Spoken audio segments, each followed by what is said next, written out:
आशा करता हूँ आप सब बहुत अच्छे होंगे। मेरा नाम है जयदीप और लर्न फिजिक्स के एजुकेशन प्लेटफॉर्म पर आप सभी का बहुत बहुत स्वागत है। इस लेक्चर में आज हम बात करने वाले हैं आपके स्टैंडर्ड 12th के एक इम्पोर्टेंट चैप्टर इलेक्ट्रोमैग्नेटिक वेव्स और उनमें से पूछे गए नीट के प्रीवियस ईयर एग्जामिनेशन के क्वेश्चंस के बारे में। ये हमारा दूसरा वीडियो है इलेक्ट्रोमैग्नेटिक वेव्स के ऊपर, क्योंकि ऑलरेडी एक वीडियो हमने इनके ऊपर कवर कर लिया है। तो सबसे पहले हम इस चैप्टर के अंदर से पूछे गए नीट एग्जामिनेशन के क्वेश्चंस का एनालिसिस देखेंगे। ऑलरेडी हम इस बात को अच्छी तरह से वीडियो नंबर 1 में डिस्क्राइब कर चुके हैं। अगर आपको उस वीडियो को देखना है तो आप इस वीडियो के डिस्क्रिप्शन बॉक्स में चेक करिए, वहां पे आपको उसकी लिंक मिल जाएगी। तो सबसे पहले मैं क्विक आपको एनालिसिस दे देता हूं कि ये चैप्टर किस तरह से कितना इंपॉर्टेंट है। तो आपके सामने नीट 2013 से लेकर नीट 2023 तक के जो कुछ भी एग्जामिनेशन में क्वेश्चंस पूछे गए हैं उनका टेबल है। आप यहाँ पे ये देख सकते हैं कि 2018 तक इस चैप्टर में से सिर्फ और सिर्फ एक ही एमसीक्यू पूछा जाता था, लेकिन 2019 के बाद यहाँ पे इस चैप्टर में से 2 एमसीक्यूज कंसिस्टेंटली पूछे जाते हैं। मतलब कि ये चैप्टर हमारे लिए कितने एमसीक्यूज के लिए इंपॉर्टेंट है? Important for 2 MCQs. ये चैप्टर आपके लिए 2 एमसीक्यूज के लिए इंपॉर्टेंट है। दूसरी बात, ये क्या है आपके लिए? ये है आपके लिए सिंगल यूनिट। सिंगल यूनिट मतलब क्या कि नीट के मुताबिक जो उनका सिलेबस है, उस सिलेबस में हर एक यूनिट को समथिंग नंबर ऑफ एमसीक्यूज का वेटेज दिया गया है। उनमें यूनिट के फॉर्म में अलग अलग चैप्टर्स को कलेक्ट करके दिया गया है। उनमें से इलेक्ट्रोमैग्नेटिक वेव इंडिविजुअल यूनिट है और उस इंडिविजुअल यूनिट में से कितने एमसीक्यूज पूछे जाते हैं? 2 एमसीक्यूज पूछे जाते हैं। तो इस चैप्टर को मैंने टोटली 3 टॉपिक के मुताबिक 2 पार्ट में डिवाइड किया है। 3 टॉपिक में पहला टॉपिक कौन सा था? पहला टॉपिक था आपके लिए डिस्प्लेसमेंट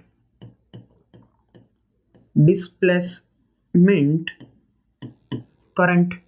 पहला टॉपिक क्या है? Displacement current. तो डिस्प्लेसमेंट करंट का इक्वेशन क्या था? I D is equals to epsilon 0 d phi e by d t. ये आपके लिए डिस्प्लेसमेंट करंट का इक्वेशन था। इनके ऊपर से जो कुछ भी क्वेश्चन पूछे जाते हैं वो यहां पे हम कवर करेंगे। दूसरा टॉपिक है आपके लिए equation of EM wave, equation of EM wave and its characteristics।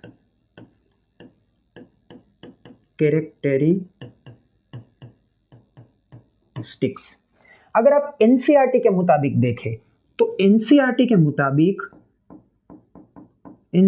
मुताबिक कैरेक्टरिस्टिक की जो टर्म है बहुत ही आपको बुक में क्या दी गई है? शॉर्ट टर्म में दी गई है।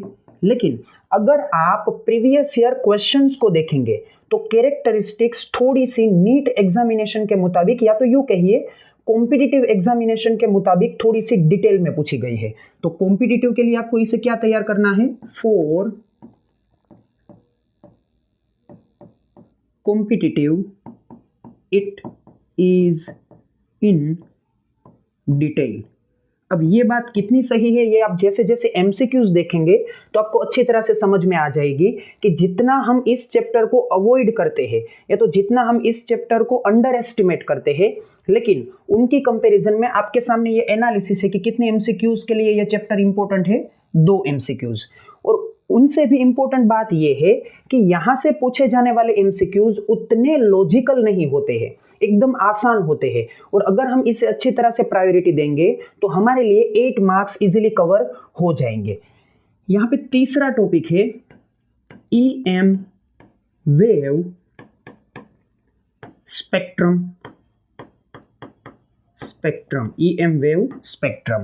तो यहां पे 2 पार्ट बनकर आते हैं। पहला पार्ट आपके लिए है, ये आपका है पहला पार्ट। ये क्या है आपके लिए?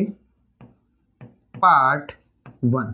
और ये है आपके चैप्टर का पार्ट 2।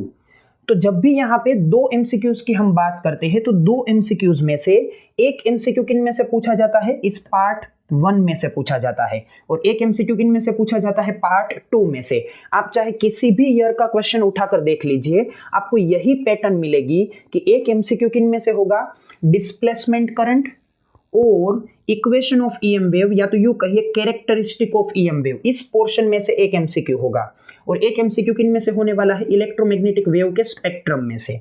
तो ऑलरेडी पार्ट 2 का वीडियो हम कवर कर चुके हैं, पार्ट 2 का वीडियो जो है वो हम कवर कर चुके हैं, उनकी लिंक आपको मिल जाएगी डिस्क्रिप्शन बॉक्स में। तो आप वहां पे डिस्क्रिप्शन बॉक्स में से उस लिंक को क्लिक करके वीडियो को देख सकते हैं। यहाँ पे हम आज कवर करने वाले हैं पार्ट 1 को। तो चलिए शुरुआत करते हैं कि डिस्प्लेसमेंट करंट और इक्वेशन ऑफ ईएम वेव, साथ में उनके कैरेक्टरिस्टिक्स, उनमें से पूछे जाने वाले क्वेश्चंस किस टाइप के होते हैं। तो सबसे पहला टॉपिक हमारा रहेगा डिस्प्लेसमेंट करंट, और डिस्प्लेसमेंट करंट के साथ में हम यहाँ पे इक्वेशन ऑफ इलेक्ट्रोमैग्नेटिक वेव की भी बात करेंगे। तो थोड़ा सा यहाँ पे रिवीजन देखते हैं कि कौन कौन सी टर्म्स हमें यहाँ पे अच्छी तरह से माइंड में रखनी है। तो देखिए, आपके पास डिस्प्लेसमेंट करंट का इक्वेशन क्या है, डिस्प्लेसमेंट करंट का इक्वेशन है ID is equals to epsilon 0 d phi e upon dt। ये आपके लिए क्या है, डिस्प्लेसमेंट करंट का equation. d phi e upon dt क्या है, ये है आपके लिए changing electric flux between plates of capacitor की दो प्लेट के बीच में बदलने वाला electric flux.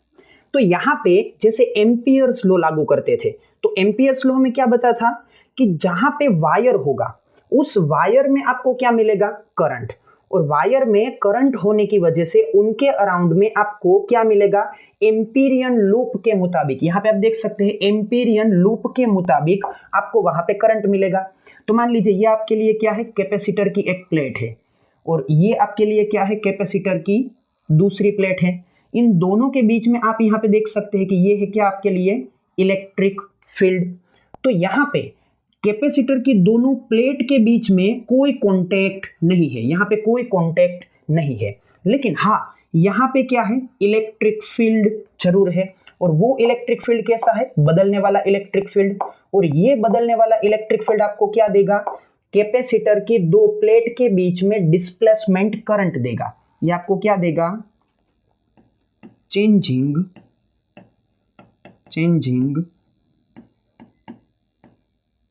Electric flux will give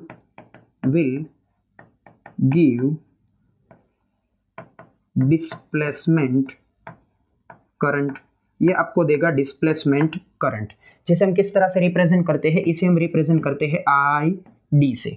लेकिन यहाँ पे देखिए, यहाँ पे तो आपके लिए कैपेसिटर की प्लेट के साथ कनेक्टेड वायर है, उसी तरह से यहाँ पे भी प्लेट के साथ कनेक्टेड वायर है। तो इनमें से फ्लो होने वाला करंट क्या कहलाएगा, इसे हम कहेंगे IC मतलब क्या, इसे हम कहेंगे सर्किट करंट। ये आपके लिए क्या है, सर्किट करंट। और यहाँ पे आप देख सकते हैं कि ये पूरा कनेक्शन सीरीज में रहेगा। बिकॉज ऑफ दैट आपको हमेशा यहाँ पे ये बात ध्यान में रखनी है कि सर्किट करंट IC और डिस्प्लेसमेंट करंट ID ऑलवेज क्या होंगे, सेम। ये MCQ आपके लिए बहुत ही इंपॉर्टेंट है। क्यों, क्योंकि जैसे जैसे हम यहाँ पे डिस्प्लेसमेंट करंट के MCQs को ऑब्जर्व करेंगे तो वहां पे आपको फाइंड आउट तो एक्चुअल में क्या करना होता है, सर्किट करंट। लेकिन उस सर्किट करंट की इक्वालिटी किनके साथ है, डिस्प्लेसमेंट करंट के साथ। तो हम फाइंड आउट करेंगे सर्किट करंट, और वो सर्किट करंट इक्वल होता है डिस्प्लेसमेंट करंट के साथ, और हम आंसर किनका लिखेंगे, डिस्प्लेसमेंट करंट का आंसर लिखेंगे। तो क्वेश्चन तो एक्चुअल में आपका किन का होगा, डिस्प्लेसमेंट करंट का ही होगा, लेकिन हम सोल्व किन के लिए करेंगे, सर्किट करंट के लिए, और वही आंसर किन का बन जाएगा, डिस्प्लेसमेंट करंट का। तो कुछ बच्चों को ऐसा लग रहा होगा कि सर ऐसा हम क्यों करते हैं, ऐसा इसलिए करते हैं क्योंकि किसी भी कैपेसिटर रजिस्टर कंटेनिंग सर्किट के अंदर फ्लो होने वाला सर्किट करंट डिटरमाइन करना इजी है कंपेयर्ड टू डिस्प्लेसमेंट करंट। क्योंकि डिस्प्लेसमेंट करंट के फॉर्मूला को देखिए आप, यहाँ पे क्या है, बदलने वाले फील्ड की इंफॉर्मेशन है जो कि आपके लेवल पे बहुत ही टफ है। इसलिए आपके लेवल पे आसान रास्ता कौन सा है कि हम डिटरमाइन कर ले सर्किट करंट और उसे कंपेयर कर देते हैं डिस्प्लेसमेंट करंट के साथ। तो ये हो गई दोनों करंट की बात। अब हमारे लिए इंपॉर्टेंट टर्म ये है कि जो आपका इलेक्ट्रोमैग्नेटिक वेव का इक्वेशन है उस इक्वेशन में टर्म्स कौन कौन सी होती है। तो यहाँ पे ई नोट क्या है, ई नोट है आपके लिए maximum value of electric field. ये आपके लिए क्या है, maximum value of electric field. फिर के आपके लिए क्या है, यहाँ पे के को हम कहेंगे वेव वेक्टर। के हमारे लिए क्या है, वेव वेक्टर। और के का इक्वेशन क्या होता है, k is equals to 2 pi upon lambda. मतलब कि अगर आपको इलेक्ट्रोमैग्नेटिक वेव के इक्वेशन में के की वैल्यूएशन दी हुई है तो आप क्या डिटरमाइन कर सकते हैं, उस रेडिएशन के लिए वेवलेंथ डिटरमाइन कर सकते हैं। फिर एक्स आपके लिए क्या है, एक्स आपकी है प्रोपेगेटिंग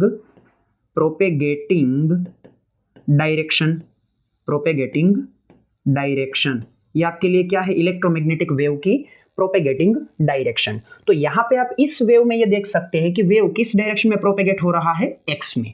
लेकिन क्वेश्चन मार्क ये आता है कि क्या वो प्लस एक्स में प्रोपेगेट हो रहा होगा या माइनस एक्स में प्रोपेगेट हो रहा होगा। तो उनका भी हमारे पास आंसर है, वो भी हम यहां पे नोट डाउन करेंगे कि अगर आपके पास यहां पे अगर आपके पास k x and omega t have same sign, अगर के एक्स और ओमेगा टी के पास क्या है, साइन सेम, मतलब कि या तो के एक्स और ओमेगा टी दोनों पॉजिटिव हो या तो के एक्स और ओमेगा टी दोनों क्या हो, नेगेटिव। तो ऐसे सिचुएशन में डायरेक्शन ऑफ प्रोपेगेशन क्या होगी, ऐसी सिचुएशन में डायरेक्शन ऑफ प्रोपेगेशन होगी नेगेटिव। मतलब कि अगर हम इस तरह से लिखें कि कहीं पे ऐसा हो के एक्स प्लस ओमेगा टी, या तो क्या हो माइनस के एक्स माइनस ओमेगा टी। तो आप यहाँ पे देख सकते हैं कि के एक्स और ओमेगा टी दोनों की साइन क्या है, सेम। तो ऐसी सिचुएशन में डायरेक्शन ऑफ प्रोपेगेशन क्या होगी, नेगेटिव एक्सिस। क्या होगी, नेगेटिव एक्सिस। तो यहाँ पे x लिखा हुआ है तो कौन सी होगी, नेगेटिव x। यहाँ पे भी x लिखा हुआ है तो कौन सी होगी, नेगेटिव x। लेकिन अगर मान लीजिए यहाँ पे के x की बजाय लिखा हुआ है के y प्लस ओमेगा टी, तो वो क्या होगी, नेगेटिव y एक्सिस। मतलब x y z जो कुछ भी हो उनके मुताबिक चलना है, लेकिन ध्यान हमें ये रखना है कि साइन क्या होगी, सेम। तो फिर आपके लिए प्रोपेगेशन की डायरेक्शन क्या रहेगी, नेगेटिव। उसी तरह से अगर इन दोनों की साइन क्या हुई, ऑपोजिट, तो हम यहां पे लिखते हैं कि if k x and omega t have opposite sign, अगर दोनों के पास क्या है, साइन ऑपोजिट, तो किस तरह से लिखी जाएगी, यू लिख सकते हैं कि के एक्स माइनस ओमेगा टी या तो ओमेगा टी माइनस के एक्स। तो यहाँ पे दोनों के पास साइन क्या है, ऑपोजिट। तो डायरेक्शन ऑफ प्रोपेगेशन क्या होगी, पॉजिटिव एक्सिस। तो आप यहाँ पे ये कह सकते हैं कि या तो वो पॉजिटिव एक्स में होगी, यहाँ पे भी या तो वो क्या होगी, पॉजिटिव एक्सिस में। लेकिन शर्त क्या है कि यहाँ पे के एक्स और ओमेगा टी दोनों की साइन क्या होनी चाहिए, ऑपोजिट होनी चाहिए। ये उनके लिए डायरेक्शन ऑफ प्रोपेगेशन को डिटरमाइन करने के लिए क्या है, कंडीशन। फिर यहाँ पे आपके पास है ओमेगा, तो ओमेगा क्या है आपके लिए, एंगुलर फ्रीक्वेंसी। ओमेगा आपके लिए क्या है, एंगुलर फ्रीक्वेंसी। और ओमेगा इज इक्वल टू क्या लिखा जाता है, 2 पाई एफ। तो इनके ऊपर से आप क्या निकाल सकते हैं, फ्रीक्वेंसी। फिर टी हम जानते हैं, टी आपके लिए क्या है, टी आपके लिए है टाइम। और फाई को हम कहते हैं इनिशियल फेज, लेकिन उनकी हमारे पास यहाँ पे न्यूमेरिकल्स में कोई खास जरूरत नहीं है। दूसरी बात आपके लिए इंपॉर्टेंट है, इस इक्वेशन के मुताबिक इलेक्ट्रोमैग्नेटिक वेव के प्रोपेगेशन की वेलोसिटी, तो वो आपके लिए खास इंपॉर्टेंट है। वेलोसिटी ऑफ ईएम वेव, तो उसे लिखा जाएगा v is equals to omega by k. Omega मतलब क्या? ओमेगा मतलब एंगुलर फ्रीक्वेंसी जो कि आपको यहाँ पे दी हुई है। के मतलब क्या? वेव वेक्टर जो कि यहाँ पे आपको दिया हुआ है। तो अगर आप ओमेगा बाई के करते हैं तो आपको क्या मिल जाएगी? इलेक्ट्रोमैग्नेटिक वेव के लिए वेलोसिटी मिल जाएगी। उसी तरह से अगर आपको किसी भी न्यूमेरिकल में ऐसा बताया जाता है कि आपका इलेक्ट्रोमैग्नेटिक वेव वैक्यूम के अंदर है, तो हम डायरेक्टली क्या यूज कर लेंगे? वैक्यूम के अंदर अगर वेव होगा तो उनकी वेलोसिटी कंसीडर की जाएगी equal to c for wave in vacuum. तो हम क्या करेंगे वहां पे? v इज इक्वल्स टू क्या लिखेंगे? c लिखेंगे। तो उनके मुताबिक हम वहां पे अप्लाई कर देंगे c is equals to omega by k. और खास ध्यान में रखिएगा, जब भी आपको यू कहा जाएगा ना कि इलेक्ट्रोमैग्नेटिक वेव वैक्यूम में है, तो 99% केस में ऐसा होगा कि उस इक्वेशन में आपको k की वैल्यूएशन नहीं दी हुई होगी। ओमेगा दिया होगा लेकिन k की वैल्यूएशन नहीं दी होगी। लेकिन अगर यू कहा जाता है कि इलेक्ट्रोमैग्नेटिक वेव पर्टिकुलर मीडियम में है, अब पर्टिकुलर मीडियम में तो उनकी वेलोसिटी क्या होगी? कुछ रैंडम वैल्यूएशन में होगी। मान लीजिए ग्लास हुआ तो ग्लास के अंदर वेलोसिटी कितनी होती है? 2 × 10⁸ मीटर पर सेकेंड। तो उनके मुताबिक वहां पे k की वैल्यूएशन दी हुई होगी। तो ये सब कुछ आपके लिए एकदम एनालिसिस करके मैं आपको जो बता रहा हूं वो इंपॉर्टेंट है। तो यहाँ पे ओवरव्यू हमारा क्या था इस टॉपिक का कि एक आपको पता होना चाहिए कि डिस्प्लेसमेंट करंट क्या है, उनका इक्वेशन क्या है, उनके अंदर टर्म क्या है? बदलने वाला इलेक्ट्रिक फील्ड। अगर इसे हम कहें कि डिस्प्लेसमेंट करंट किन्होंने दिया था, तो ये किन्होंने दिया है टर्म? Maxwell's correction. और मैक्सवेल के करेक्शन के बाद एम्पियर्स लॉ क्या बन गया था? तो ये है आपके पास Ampere's law after the correction of Maxwell. तो कभी कभी इस तरह से भी टर्म पूछे जाते हैं, हालांकि नीट में नहीं पूछे गए हैं लेकिन कुछ अदर एग्जामिनेशन में ये टर्म्स पूछे गए हैं कि from the following which term represents Maxwell's correction. तो मैक्सवेल का करेक्शन क्या होगा? यहाँ पे आप epsilon 0 d phi e by d t, लेकिन उनके साथ किसे जोड़ दीजिए? म्यू 0 को। तो इतनी टर्म आपके लिए क्या है? Maxwell's correction. और अगर आपको सिर्फ पूछा जाता है कि डिस्प्लेसमेंट करंट कितना है, तो यहाँ पे आपको सिर्फ कितना लिखना है? Epsilon 0 d phi e by d t. तो मैक्सवेल्स करेक्शन और डिस्प्लेसमेंट करंट, इन दोनों बातों को अच्छी तरह से जस्टिफाई करके चलिएगा। फिर wave vector k is equal to 2 pi upon lambda, ये भी हमारे लिए इंपॉर्टेंट है। फिर दो बातें जो हमने यहाँ पे जस्टिफाई की कि डायरेक्शन ऑफ प्रोपेगेशन कब पॉजिटिव होगी, कब नेगेटिव होगी। तो अगर kx और ओमेगा टी दोनों की साइन सेम है तो डायरेक्शन ऑफ प्रोपेगेशन क्या रहेगी? नेगेटिव एक्सिस में। अगर दोनों की साइन ऑपोजिट है तो प्रोपेगेशन की डायरेक्शन क्या होगी? पॉजिटिव एक्स एक्सिस में। फिर हमने ये कहा कि इनके ऊपर से ज्यादातर केस में वेलोसिटी डिटर्मिनेशन के क्वेश्चंस होते हैं, तो आप क्या लिखेंगे वहां पे? Omega by k. और किसी भी सर्किट में डिस्प्लेसमेंट करंट निकालने के लिए आसान रास्ता कौन सा है? IC is equals to ID। या तो यू भी याद रखिए कि always circuit current and displacement current क्या होते हैं? इक्वल। तो चलिए, आई होप कि आपको अच्छी तरह से ये पूरा ओवरव्यू रिकॉल हो गया होगा। अब हम शुरुआत करते हैं एक एक MCQs के बारे में। और जब भी आपके सामने MCQ आए तो आप अच्छी तरह से पहले अपने आप MCQ को सोल्व करिए, बाद में मैं जो यहाँ पे बताता हूँ उनके साथ उस इंफॉर्मेशन को कंपेयर करिए। तो चलिए, सबसे पहले MCQ देखते हैं। Causes electromagnetic radiation to be emitted, मतलब कि वो कौन सा ऐसा रीजन है, कोज है कि जिनकी वजह से इलेक्ट्रोमैग्नेटिक रेडिएशन एमिट होता है। तो आपके पास कुछ ऑप्शंस है। Static charge. तो खास ध्यान में रखिए कि आपका जो सेमेस्टर नंबर 3 है, सेमेस्टर नंबर 3, उनमें पहले दो chapter number 1 and chapter number 2, उसे हम क्या कहते हैं? इलेक्ट्रोस्टैटिक्स। और इलेक्ट्रोस्टैटिक्स में चार्ज क्या होता है? चार्ज उनमें होता है स्टैटिक। और स्टैटिक चार्ज सिर्फ आपको क्या देता है? Only gives electric field, only gives electric field. मतलब कि आपके पहले दो चैप्टर को आप इलेक्ट्रोस्टैटिक्स इसीलिए कहते हैं क्योंकि वहां पे चार्ज स्टैटिक है और स्टैटिक चार्ज सिर्फ आपको क्या दे सकता है? Electric field. मतलब कि यहाँ पे कहा है कि स्टैटिक चार्ज जो कि आपको इलेक्ट्रोमैग्नेटिक रेडिएशन देगा, तो ये बात आपके लिए क्या है? गलत। तो ये पॉसिबल नहीं है। तो अगर आपको यू भी पूछा जाता है कि स्टैटिक चार्ज कैन गिव, तो स्टैटिक चार्ज आपको क्या दे सकता है? Electric field. दूसरी बात, अ कंटिन्यूअसली मूविंग इलेक्ट्रिक चार्ज, तो ये बात भी लागू नहीं होगी। क्यों? क्योंकि आपके लिए chapter number 3, chapter number 4 and chapter number 5, जिसे आप क्या कहते हैं? इलेक्ट्रिसिटी एंड उसे आप कहते हैं मैग्नेटोस्टैटिक्स। मैग्नेटोस्टैटिक्स मतलब कि magnetic field due to moving charge. अब मूविंग चार्ज के लिए चार्ज किस तरह से होना चाहिए? कांस्टेंट वेलोसिटी में होना चाहिए, तभी जाके आपके लिए करंट आई क्या होगा? Current I should be constant. तो ऐसी सिचुएशन में आपको सिर्फ क्या मिल सकता है? मैग्नेटिक फील्ड मिल सकता है। तो यहाँ पे आपके लिए कहा गया है कि a constantly moving electric charge that is not possible for the emission of electromagnetic wave.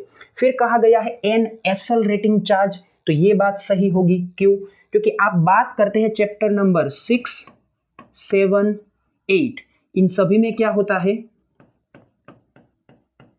Accelerating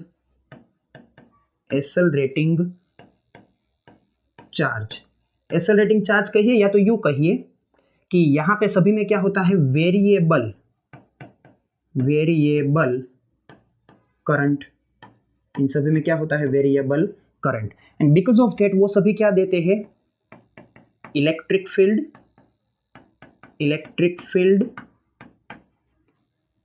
and magnetic field, ये दोनों एक साथ में देते हैं। तो इसी वजह से एक्सेलरेटिंग चार्ज आपको क्या दे सकता है? Electromagnetic wave. तो इस वजह से हम यहां पे क्या लिखेंगे? E M wave. तो ये है आपके लिए चैप्टर्स का क्लासिफिकेशन एज वेल एज इनमें से निकलने वाले टाइटल बेस्ड एमसीक्यूज। तो अगर आपको यू पूछा जाता है कि इलेक्ट्रोस्टैटिक्स के लिए क्या नेसेसरी है? Static charge. इलेक्ट्रिसिटी चाहिए या तो मैग्नेटोस्टैटिक्स चाहिए, मतलब कांस्टेंट मैग्नेटिक फील्ड, तो क्या नेसेसरी है? करंट मतलब कांस्टेंट वेलोसिटी ऑफ चार्ज। फिर अगर आपको चाहिए इलेक्ट्रोमैग्नेटिक वेव, या तो किसी एक फील्ड की वजह से दूसरा फील्ड, मतलब कि वेरिएबल इलेक्ट्रिक फील्ड की वजह से मैग्नेटिक फील्ड, या तो वेरिएबल मैग्नेटिक फील्ड की वजह से electric field due to field. 6, 7, 8 में आपके लिए इंपॉर्टेंट क्या है? फील्ड ड्यू टू फील्ड, मतलब कि या तो आपको बदलने वाला इलेक्ट्रिक फील्ड क्या दे सकता है? मैग्नेटिक फील्ड, या तो बदलने वाला मैग्नेटिक फील्ड आपको क्या दे सकता है? Electric field. तो ये प्रॉपर्टी आप किन में स्टडी करते हैं? चैप्टर नंबर 6, 7 और 8 में। तो इलेक्ट्रोमैग्नेटिक वेव्स के एमिशन के लिए क्या इंपॉर्टेंट है? Accelerating charge. चलिए नेक्स्ट एमसीक्यू देखते हैं।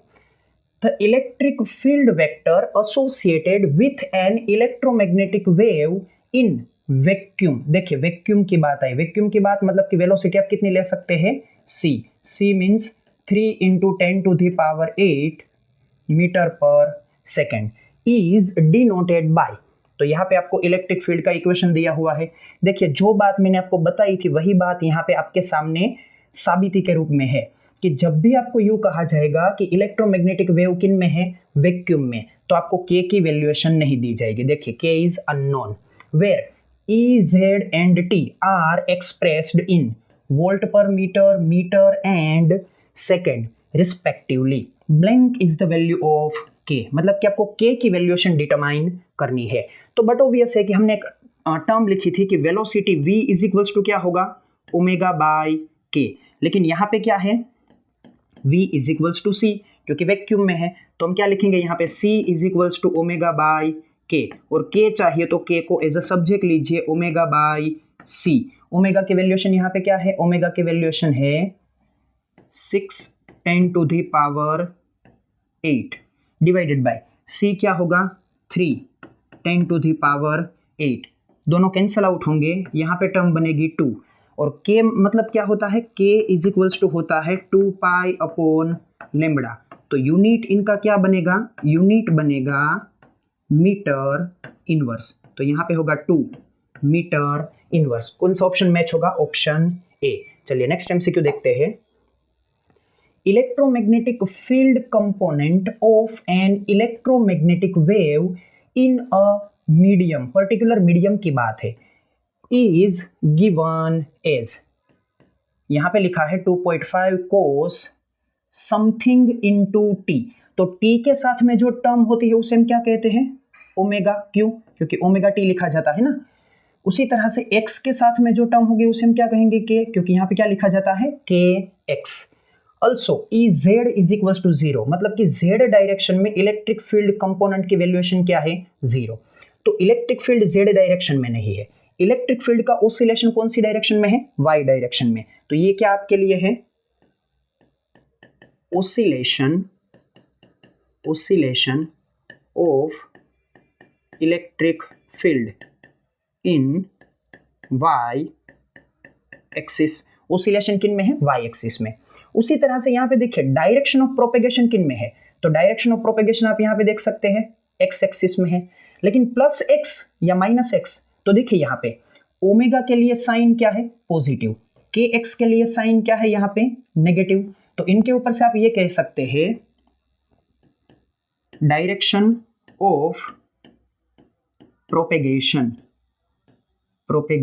डायरेक्शन ऑफ प्रोपेगेशन क्या है, इन पॉजिटिव एक्स एक्सिस। क्योंकि हमने लिखा था कि जब ऑपोजिट साइन होगी तो डायरेक्शन ऑफ प्रोपेगेशन क्या होगी, पॉजिटिव एक्स एक्सिस। लेकिन अगर सिमिलर साइन होगी तो डायरेक्शन ऑफ प्रोपेगेशन क्या होगी, नेगेटिव एक्सिस, या तो यहाँ पे लिखे तो negative x axis.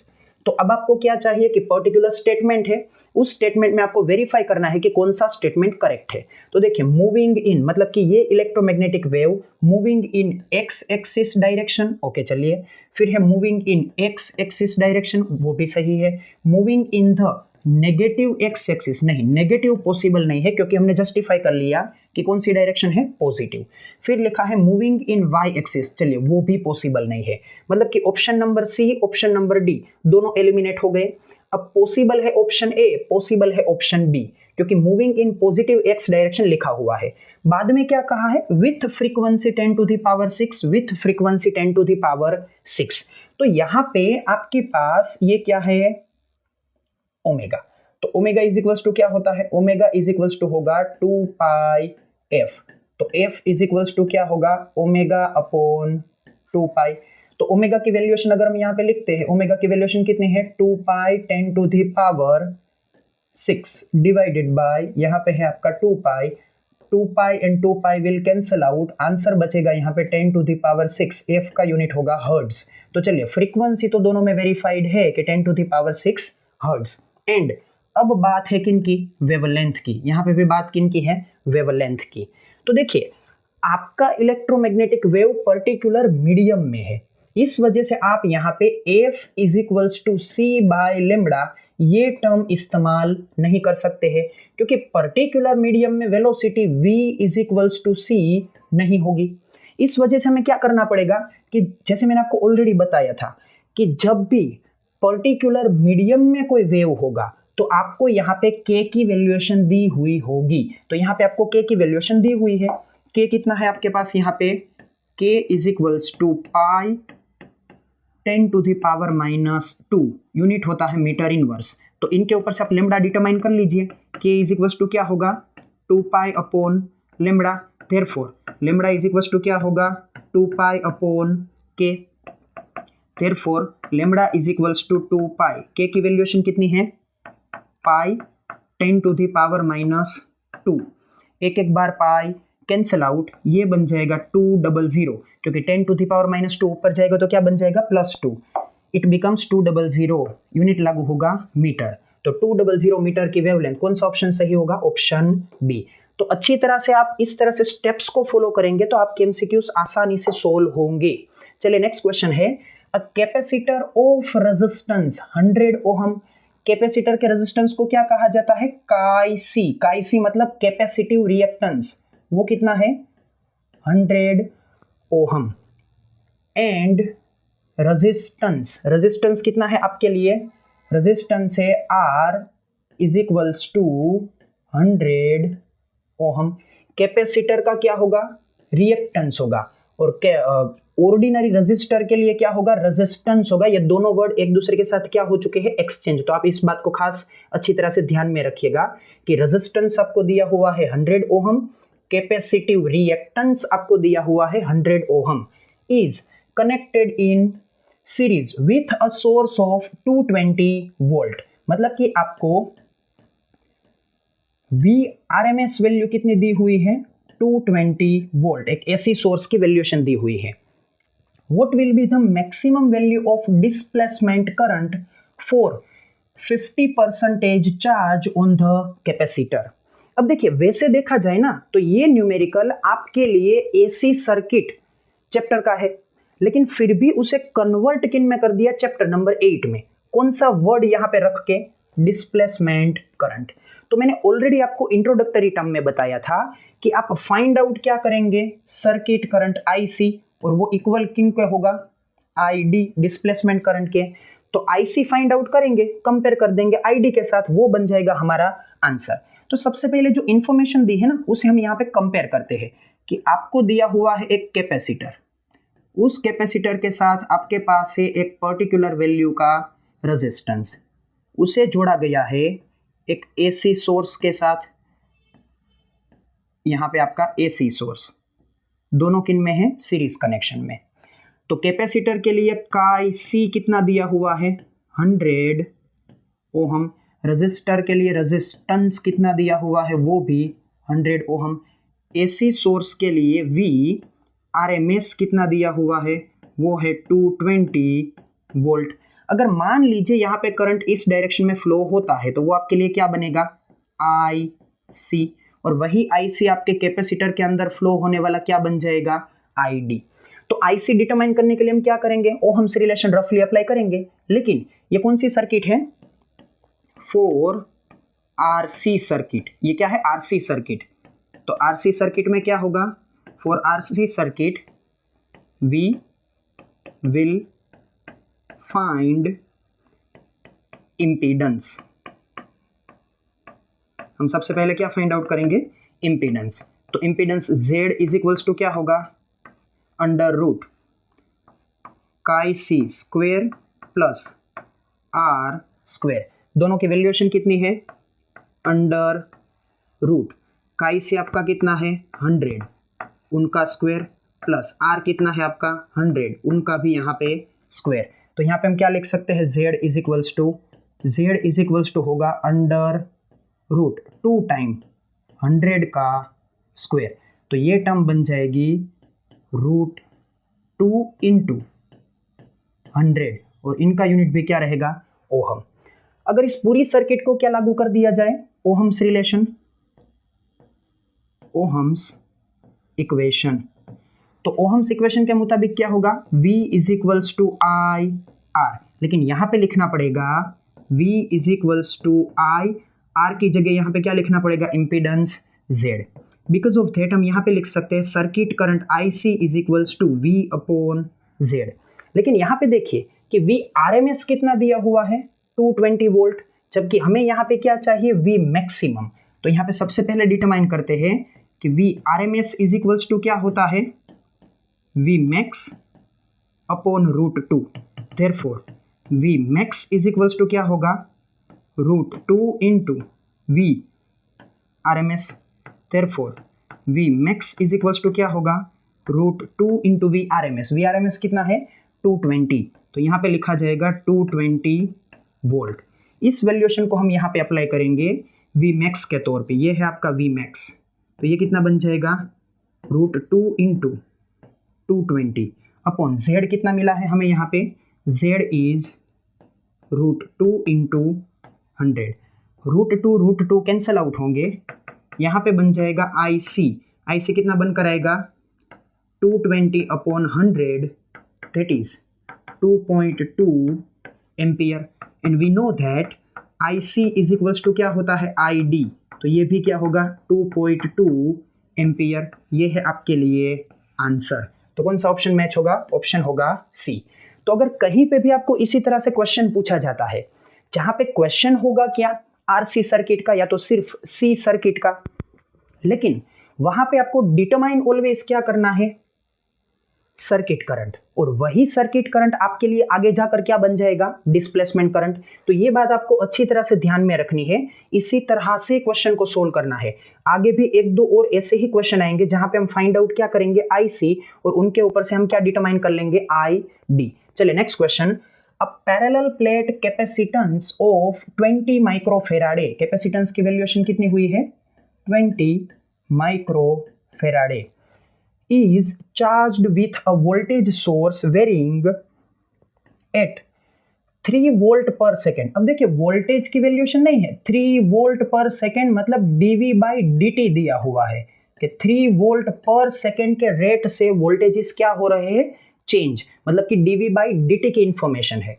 The conduction current मतलब कि IC की बात हो रही है, conduction current IC through the connecting wire, मतलब कि आप IC फाइंड आउट करिए, and displacement current through the plate, मतलब कि और आप क्या डिटरमाइन करिए, ID, मतलब कि दोनों टर्म्स आपको एक साथ में डिटरमाइन करनी है, IC and ID, capacitance will be respectively. तो देखिए यहां पे आप सिर्फ ऑप्शन में ऐसी बात चेकआउट करिए कि कौन से ऑप्शन में IC एंड ID इक्वल है। ऐसी बात क्यों, क्योंकि हमने ऑलरेडी बता दिया था कि IC और ID किसी भी सर्किट के लिए क्या होंगे, सेम। हम फाइंड आउट करते हैं IC और उनके ऊपर से रिस्पेक्टिवली हमें मिलता है ID। तो ऐसे ऑप्शन सिर्फ और सिर्फ दो ही है, एक तो आपका ऑप्शन ए 00, एक तो आपका option C 60 micro ampere 60 micro ampere. बाकी दोनों में क्या है, मिसमैचिंग है, मतलब कि दोनों की वैल्यूएशन सेम नहीं है, तो ये दोनों तो पॉसिबल नहीं होंगे। तो अब या तो आपका ऑप्शन ए सही होगा या तो आपका ऑप्शन सी सही होगा। अब हम यहाँ पे चेकआउट करते हैं कि कौन सा ऑप्शन सही होगा, क्योंकि हमें ये बात तो पता है कि ऑलवेज क्या होगा, IC is equals to ID। तो चलिए आपको ये बताया गया है कि एक कैपेसिटर है और वो कैपेसिटर एक ऐसे AC सोर्स के साथ कनेक्टेड है कि उस AC सोर्स के वोल्टेज किस तरह से बदल रहे हैं, उनके लिए dV बाई dt की वैल्यूएशन है 3 वोल्ट पर सेकेंड। तो इस कैपेसिटर के बीच में फ्लो होने वाला आपको क्या डिटरमाइन करना है, एक तो आपको डिटरमाइन करना है ID, और इस सर्किट में से फ्लो होने वाला दूसरा आपको क्या डिटरमाइन करना है, IC। तो देखिए हम ये जानते हैं कि कैपेसिटर के लिए कैपेसिटेंस क्या लिखा जाता है, C is equals to Q by V। तो इनके ऊपर से हम क्या लिख सकते हैं, Q is equals to C into V। अब करंट का मतलब क्या होता है, करंट मतलब dq बाई dt। तो हम यहाँ पे दोनों ओर, इस इक्वेशन में दोनों ओर with respect to t differentiation apply करते हैं, तो यहाँ पे लिखेंगे dq बाई dt। अब राइट साइड में आपके पास क्या है, C और V दोनों, लेकिन किसी भी कैपेसिटर के लिए कैपेसिटेंस तो कैसी प्रॉपर्टी है, कांस्टेंट, तो यहाँ पे लिखेंगे C, जबकि वोल्टेज वेरिएबल प्रॉपर्टी है dV बाई dt, और वैसे भी हमारे केस में तो वो वेरिएबल है ही, तो इनके ऊपर से क्या लिखा जाएगा, dq by dt is nothing but, आप कहिए सर्किट करंट या तो आप कहिए displacement current, is equals to क्या होगा, capacitance C into dV by dt। अब दोनों की वैल्यूएशन आपके पास है, कैपेसिटेंस कितना दिया हुआ है, 20 माइक्रोफेराडे मतलब 10 to the power -6 into dV by dt कितना दिया हुआ है आपको, 3 वोल्ट पर सेकेंड, तो यहाँ पे लिखा जाएगा 3, कितना आंसर होगा, 20 into 3, it will be 60, 10 to the power -6। Current के लिए यूनिट क्या लागू होगा, एम्पियर, तो ये बन जाएगा 60 माइक्रो एम्पियर। ऑप्शन कौन सा मैच होगा, ऑप्शन सी। तो यहाँ पे जीरो की पॉसिबिलिटीज नहीं है। तो इसी तरह से जैसे मैंने आपको आगे बताया था वही कंसेप्ट लागू हो रहे हैं कि फाइंड आउट आप कर रहे हैं IC और उसे कंपेयर कर रहे हैं ID के साथ। तो देखिए दोनों में ID डिटरमाइन करने के लिए अलग अलग टर्म अप्लाई की गई। एक बार आपको क्या दिया गया, RC सर्किट, दूसरी बार आपको क्या दिया गया, कैपेसिटर के अंदर यूं कहिए ना कि एक टाइप से चार्जिंग का फिनोमिना, और वो चार्जिंग करने के लिए आपको क्या दिया गया, dV बाई dt। तो एक बार इक्वेशन कौन सा अप्लाई किया गया, Q is equals to CV, और एक बार कौन सा इक्वेशन अप्लाई किया गया था, RC सर्किट के इंपीडेंस का और उनके ऊपर से ओहम्स रिलेशन का। तो देखिए यहाँ पे आपको क्वेश्चन के टाइप्स को जस्टिफाई करना है। नेक्स्ट क्वेश्चन देखते हैं, electric field associated with electromagnetic waves in vacuum. देखिए यहाँ पे क्लैरिफिकेशन है कि वेव किन के अंदर है, वैक्यूम में। तो वैक्यूम में V इज इक्वल्स टू क्या होगी आपके लिए C। और यहाँ पे देख लीजिए अच्छी तरह से जो इक्वेशन दिया हुआ है उस इक्वेशन में K की वैल्यूएशन नहीं है, तो जहां पे वैक्यूम लिखा होगा वहां पे K नहीं होगा। दूसरी बात कि यहाँ पे डायरेक्शन ऑफ प्रोपेगेशन क्या है, डायरेक्शन ऑफ प्रोपेगेशन आपके लिए है Z। डायरेक्शन ऑफ प्रोपेगेशन क्या है Z। और बात कि वो Z प्लस है या Z माइनस है, तो यहाँ पे आप देख सकते हैं कि kx मतलब कि kz और ओमेगा t दोनों की साइन क्या है, ऑपोजिट। बिकॉज ऑफ दैट ये डायरेक्शन ऑफ प्रोपेगेशन क्या होगी, पॉजिटिव z में। चलिए नेक्स्ट यहाँ पे देखते हैं कि where Ez and T are in volt per meter, meter and second units respectively. So the value of wave vector आपको क्या डिटरमाइन करना है, k is equals to क्या होगा। तो सीधी सी बात है, हम यहाँ पे क्या अप्लाई करते हैं, जो हमारा वेलोसिटी का इक्वेशन है वो कि वेलोसिटी इज इक्वल्स टू क्या होता है, ओमेगा बाय के। लेकिन यहाँ पे वैक्यूम में होने की वजह से v इज इक्वल्स टू क्या होगा, c। Therefore c is equals to क्या होगा, ओमेगा बाय के। के डिटर्मिनेशन के लिए k इज इक्वल्स टू क्या लिखा जाएगा, ओमेगा बाय c। तो यहाँ पे इक्वेशन में ओमेगा क्या है, ओमेगा है आपके लिए 6 into 10 to the power 8, 6 into 10 to the power 8। 3 क्या होता, सॉरी c क्या होगा, 3 इंटू 10 टू द पावर 8। दोनों होंगे cancel out, 6/3 it will B 2, unit होगा मीटर इनवर्स। तो कौन सा ऑप्शन मैच होगा, 2 मीटर इनवर्स। देखिए ये क्वेश्चन मैंने रिपीट नहीं किया है, लेकिन ये क्वेश्चन एक्चुअल में 2 एग्जामिनेशन में पूछा गया था। पहले कुछ पीएमटी में पूछा गया था, फिर अगेन उसे रिपीट करके एआईपीएमटी में पूछा गया था। इसलिए मैं आपको ये बताना चाहता हूं कि कुछ कुछ क्वेश्चन यहाँ पे रिपीट होते हैं और हमें नंबर ऑफ क्वेश्चन नहीं देखने हैं, क्वेश्चन के टाइप्स देखने हैं। तो मैं आपको वही बातें अच्छी तरह से समझाना चाहता हूं कि कितने टाइप्स के क्वेश्चन होते हैं।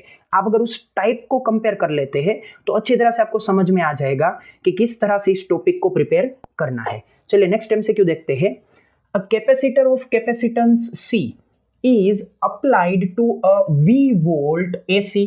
एक कैपेसिटर को AC सोर्स के साथ कनेक्ट किया गया है जिनके वोल्टेजेस कितने हैं, V is connected to the origin where V is equals to V0 sin omega T. अब बट ऑब्वियस सी बात है कि AC सोर्स के साथ आप कैपेसिटर को कनेक्ट करेंगे तभी जाके हमारे लिए कुछ वेरिएबल इलेक्ट्रिक फील्ड बनेगा ना। तो यहाँ पे AC सोर्स के वोल्टेजेस की वैल्यूएशन क्या दी हुई है, V equal to V0 sin omega t according to the transfer current. According to transfer current मतलब कि डिस्प्लेसमेंट करंट, एक्चुअल में क्या कहना चाहते हैं, ID displacement current between the plates of the conductor can be given. तो displacement current किस equation के मुताबिक लिखा जाएगा, तो देखिए हम यहाँ पे ओहम्स रिलेशन पहले कंसीडर करते हैं। According to Ohm's relation, according to Ohm's relation, Ohm's relation क्या है, V is equals to IR। लेकिन ये कौन सी सर्किट है, ये सर्किट आपके लिए यूं समझिए कैपेसिटिव सर्किट है। कैपेसिटिव सर्किट मतलब क्या होगा, R आपको यहाँ पे क्या लिखना होगा, काई C। तो यहाँ पे आप क्या लिख सकते हैं, therefore V is equals to I into chi C। लेकिन capacitive reactance chi C is equals to क्या होता है, 1 upon omega C। Because of that आप यहाँ पे क्या लिखते हैं, V is equals to I into 1 upon omega C। तो इनके ऊपर से करंट क्या लिखा जाएगा, I is equals to V into omega C। अब देखिए यहाँ पे हम लिखते हैं I is equals to omega C as it is. अब V की वैल्यूएशन, तो V की वैल्यूएशन क्या है यहाँ पे, V0 साइन ओमेगा टी। तो मैं सबसे पहले यहाँ पे लिखता हूँ V0, फिर लिखता हूँ यहाँ पे साइन। लेकिन यहाँ पे डायरेक्टली ओमेगा टी नहीं लिखा जाएगा, तो यहाँ पे हमें क्या करना पड़ेगा, हमें यहाँ पे leading and lagging term apply करनी पड़ेगी। तो कैपेसिटर के लिए क्या होता है, कैपेसिटर का सिंबल क्या है, कैपेसिटर का सिंबल होता है C। तो उनका फेजर डायग्राम भी क्या है, एग्जैक्टली C के जैसा ही है। तो यहाँ पे क्या लिखा जाएगा, यहाँ पे होगा आपके लिए वोल्टेज, हॉरिजॉन्टली आपके लिए होगा करंट। यहाँ पे लिखेंगे आप IC, यहाँ पे आप लिखेंगे VC, और यहाँ पे इन दोनों के बीच में फेज डिफरेंस फाई कितना होगा, पाई बाय 2। तो यहाँ पे आप यूँ कह सकते हैं कि करंट क्या है, आगे, मतलब करंट क्या है, लीडिंग है, और वोल्टेज क्या है, लेगिंग है, मतलब वोल्टेज पीछे है। तो देखिए आपको यहाँ पे दिया हुआ है वोल्टेज जो कि क्या है, ओमेगा टी, और साइन ओमेगा टी है। तो वोल्टेज में से करंट में जाने के लिए आप क्या लिखेंगे, यहाँ पे वोल्टेज में से अगर आपको किन में जाना है, करंट में, तो आप क्या लिखेंगे यहाँ पे, omega T plus pi by 2। किन के लिए मैं बात कर रहा हूँ, करंट के लिए। तो यहाँ पे आप लिखेंगे I is equals to V0 omega C into sine, और ओमेगा टी के रिप्लेसमेंट में क्या लिखा जाएगा, pi by 2 plus omega t. तो पाई बाय 2 प्लस थीटा क्या हो जाता है, V0 ओमेगा C साइन का बन जाएगा यहाँ पे कोस ओमेगा टी। तो ये आपके लिए क्या बन जाएगा, करंट। कौन सा ऑप्शन मैच होगा, ID is equal to V0 omega C cos omega t. तो देखिए अगेन आपके लिए डिस्प्लेसमेंट करंट का क्वेश्चन आया, लेकिन तीनों क्वेश्चन में बातें क्या थी, तीनों क्वेश्चन में बातें कुछ इस तरह से थी कि एक बार आपको दी गई RC सर्किट, एक बार आपको दिया गया अकेला कैपेसिटर, अगेन आपको इस क्वेश्चन में डिस्प्लेसमेंट करंट डिटरमाइन करने के लिए ओहम्स रिलेशन दिया गया, लेकिन वैल्यूएशन फाइंड आउट नहीं करनी है आपको। अगेन वही AC सर्किट का फिनोमिना, क्योंकि यहाँ पे हमने कुछ बात नहीं की है, सब कुछ बातें क्या की जो कि हमने ऑलरेडी AC सर्किट में पढ़ी थी कि ओहम्स रिलेशन हमने वहां पे देखा था AC के लिए, कैपेसिटिव रिएक्टेंस देखा था, फिर लीडिंग एंड लेगिंग फिनोमिना हमने देखा था। तो क्वेश्चन तो सभी किन के हैं, AC सर्किट के हैं, लेकिन जैसे ही डिस्प्लेसमेंट करंट वर्ड ऐड हो जाता है तो क्वेश्चन बन जाता है चैप्टर नंबर 8 का। मतलब कि यहां पे आप लिख सकते हैं स्ट्रॉन्ग कनेक्शन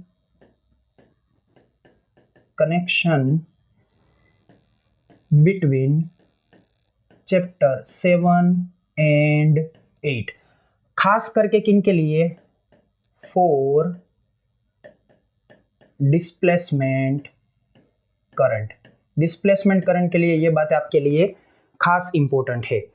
तो यहाँ पे जैसे मैंने आपको बताया कि आपके लिए ये जो आपका कैपेसिटर का फेजर डायग्राम है वो कैसा है, उनके सी शेप जैसा है। तो किस तरह से आप देख सकते हैं, यहाँ पे आप क्या लिख सकते हैं, सी शेप। उसी तरह से अगर आपको इंडक्टर का फेजर डायग्राम याद रखना हो तो इंडक्टर का सिंबल क्या है, इंडक्टर का सिंबल है L। तो इंडक्टर के लिए यहां पे मैं लिखता हूं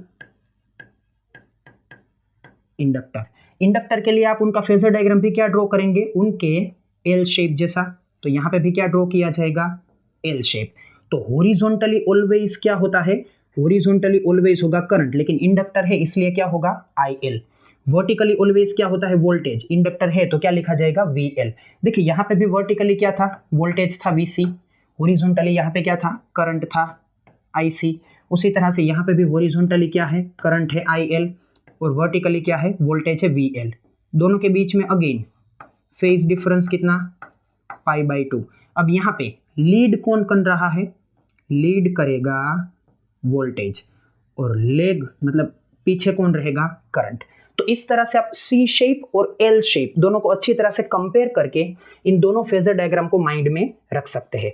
चलिए next MCQ, if F is equals to Q into the bracket V cross B is equals to QV, और ब्रैकेट में आपको दिया हुआ है मैग्नेटिक फील्ड के लिए कुछ अननोन टर्म, या तो यूं कहिए unknown vector. In this equation Q is equals to 1, मतलब चार्ज की वैल्यूएशन क्या है, 1। वेलोसिटी वेक्टर आपको दिया हुआ है 2i caret plus 4j caret plus 6k caret, and force F is equals to, again आपको फोर्स का वेक्टर दिया हुआ है। Then what will be the equation of B, मतलब कि आपको इस सिचुएशन के मुताबिक किन का इक्वेशन डिटरमाइन करना है, मैग्नेटिक फील्ड B का इक्वेशन डिटरमाइन करना है।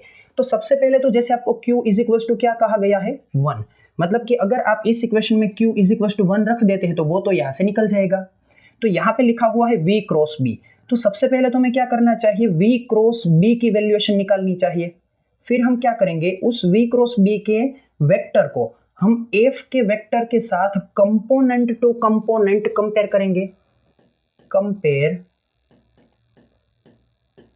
कंपोनेंट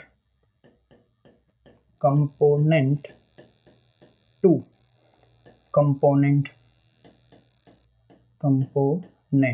मतलब कि I to I, J to J, इस तरह से I कैरेट किन के साथ, I कैरेट के साथ, J कैरेट किन के साथ, जे कैरेट के साथ, और के कैरेट किन के साथ, के कैरेट के साथ कंपेयर करेंगे, इस तरह से होगा। तो सबसे पहले डिटरमाइन करते हैं V क्रॉस B।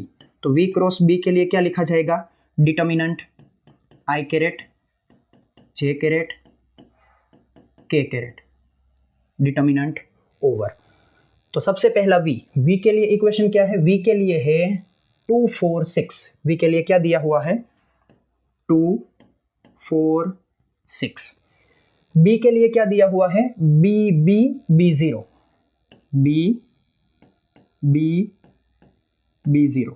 तो इनका सिंप्लीफिकेशन क्या होगा, इनके सिंप्लीफिकेशन के लिए हम आई जे के मुताबिक सिंप्लीफिकेशन करते हैं। तो सबसे पहले यहाँ पे लिखते हैं आई कैरेट, आई कैरेट के साथ ब्रैकेट में क्या आएगा, इन दोनों का मल्टीप्लिकेशन, मतलब क्या होगा 4B0, फिर ऑलवेज नेगेटिव की साइन, फिर इन दोनों का मल्टीप्लिकेशन क्या होगा यहाँ पे 6B, फिर ऑलवेज यहाँ पे नेगेटिव की साइन, जे कैरेट ब्रैकेट में, फिर हम क्या करेंगे 2 और B0 का मल्टीप्लिकेशन, 2 और B0 का मल्टीप्लिकेशन ऑलवेज नेगेटिव साइन, फिर B और 6 का मल्टीप्लिकेशन, तो यहाँ पे क्या होगा 6B, फिर ऑलवेज प्लस की साइन, यहाँ पे लिखा जाएगा के कैरेट इनटू द ब्रैकेट, के कैरेट में क्या होगा 2 और B का मल्टीप्लिकेशन, यहाँ पे लिखेंगे 2B, फिर B और 4 का मल्टीप्लिकेशन, यहाँ पे लिखा जाएगा -4 टाइम B, इस तरह से होगा।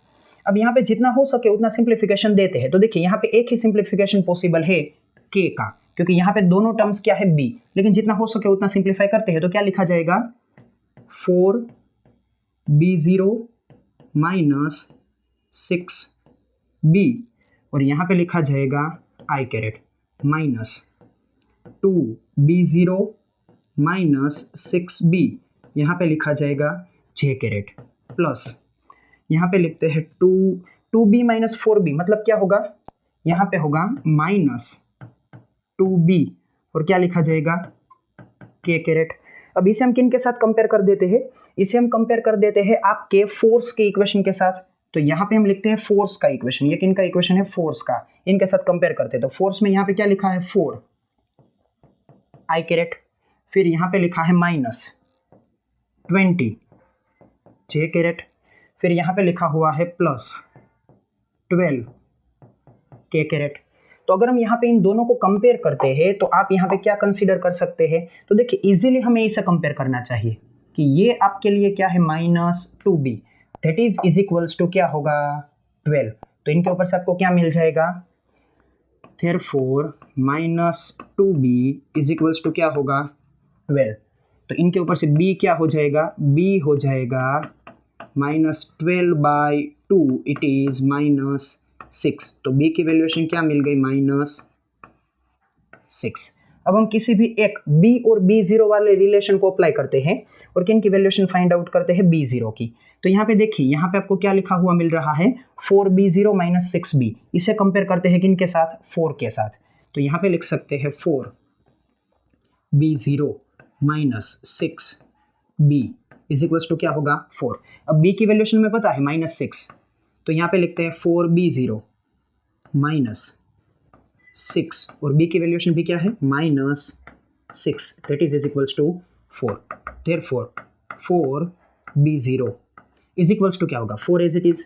अब यहाँ पे ये माइनस माइनस क्या हो जाएगा प्लस, लेकिन जैसे वो राइट साइड में जाएगा तो 6 × 6 इट विल बी 36, और वो बनेगा -36। तो ये कितना बन जाएगा 32, लेकिन कैसे माइनस।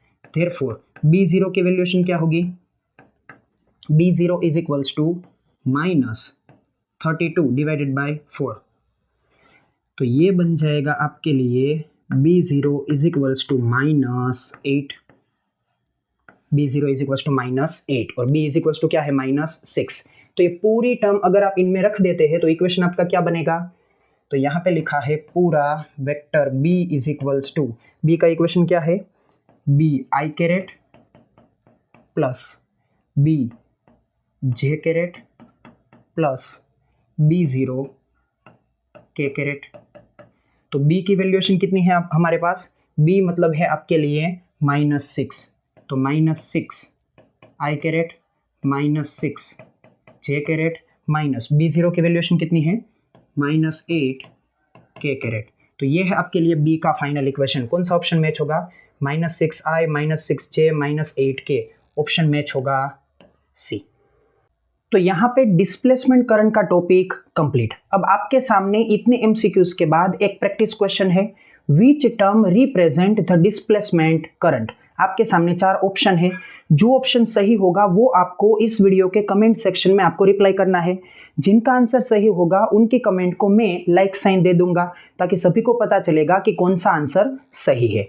तो यहाँ पे एक पोर्शन को हमने कंप्लीट कर लिया। अब इसी टर्म में, इसी वीडियो लेक्चर में हमें दूसरा टॉपिक देखना है। तो दूसरा टॉपिक हमारे सामने कौन सा है, दूसरा टॉपिक है कैरेक्टरिस्टिक्स ऑफ ईएम वेव। तो इलेक्ट्रोमैग्नेटिक वेव के कैरेक्टरिस्टिक्स क्या है और उनके ऊपर से पूछे जाने वाले क्वेश्चंस क्या है, वो हम यहाँ पे देखते हैं। तो सबसे पहले कुछ बातों को हम यहाँ पे नोट डाउन कर लेते हैं, जो कि आगे आने वाले एमसीक्यूज के लिए हमारे लिए इंपॉर्टेंट है। तो सबसे पहले कैरेक्टरिस्टिक्स में हमें क्या याद रखना है, देखिए एनसीईआरटी में जो कैरेक्टरिस्टिक दी हुई है वो एकदम लिमिटेड एंड शॉर्ट पॉइंट में है, लेकिन जो प्रीवियस एग्जामिनेशन में क्वेश्चंस पूछे गए हैं वो उनकी कंपैरिजन में ज़्यादा और डिटेल में है। तो हम यहाँ पे जो हमारी एग्जामिनेशन की डिमांड है उनके मुताबिक जो टर्म्स हमारे लिए इंपॉर्टेंट है उन सभी को नोट डाउन करेंगे। तो चलिए हम यहाँ पे वन बाय वन सभी इंपॉर्टेंट टर्म्स को देखते हैं कि सबसे पहली बात कि इलेक्ट्रोमैग्नेटिक वेव क्या है। Electromagnetic wave non mechanical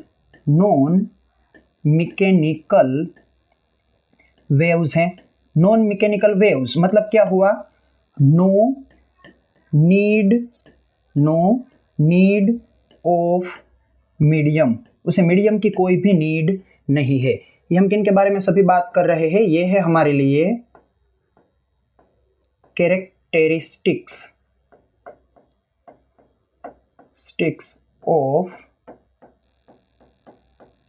EM wave.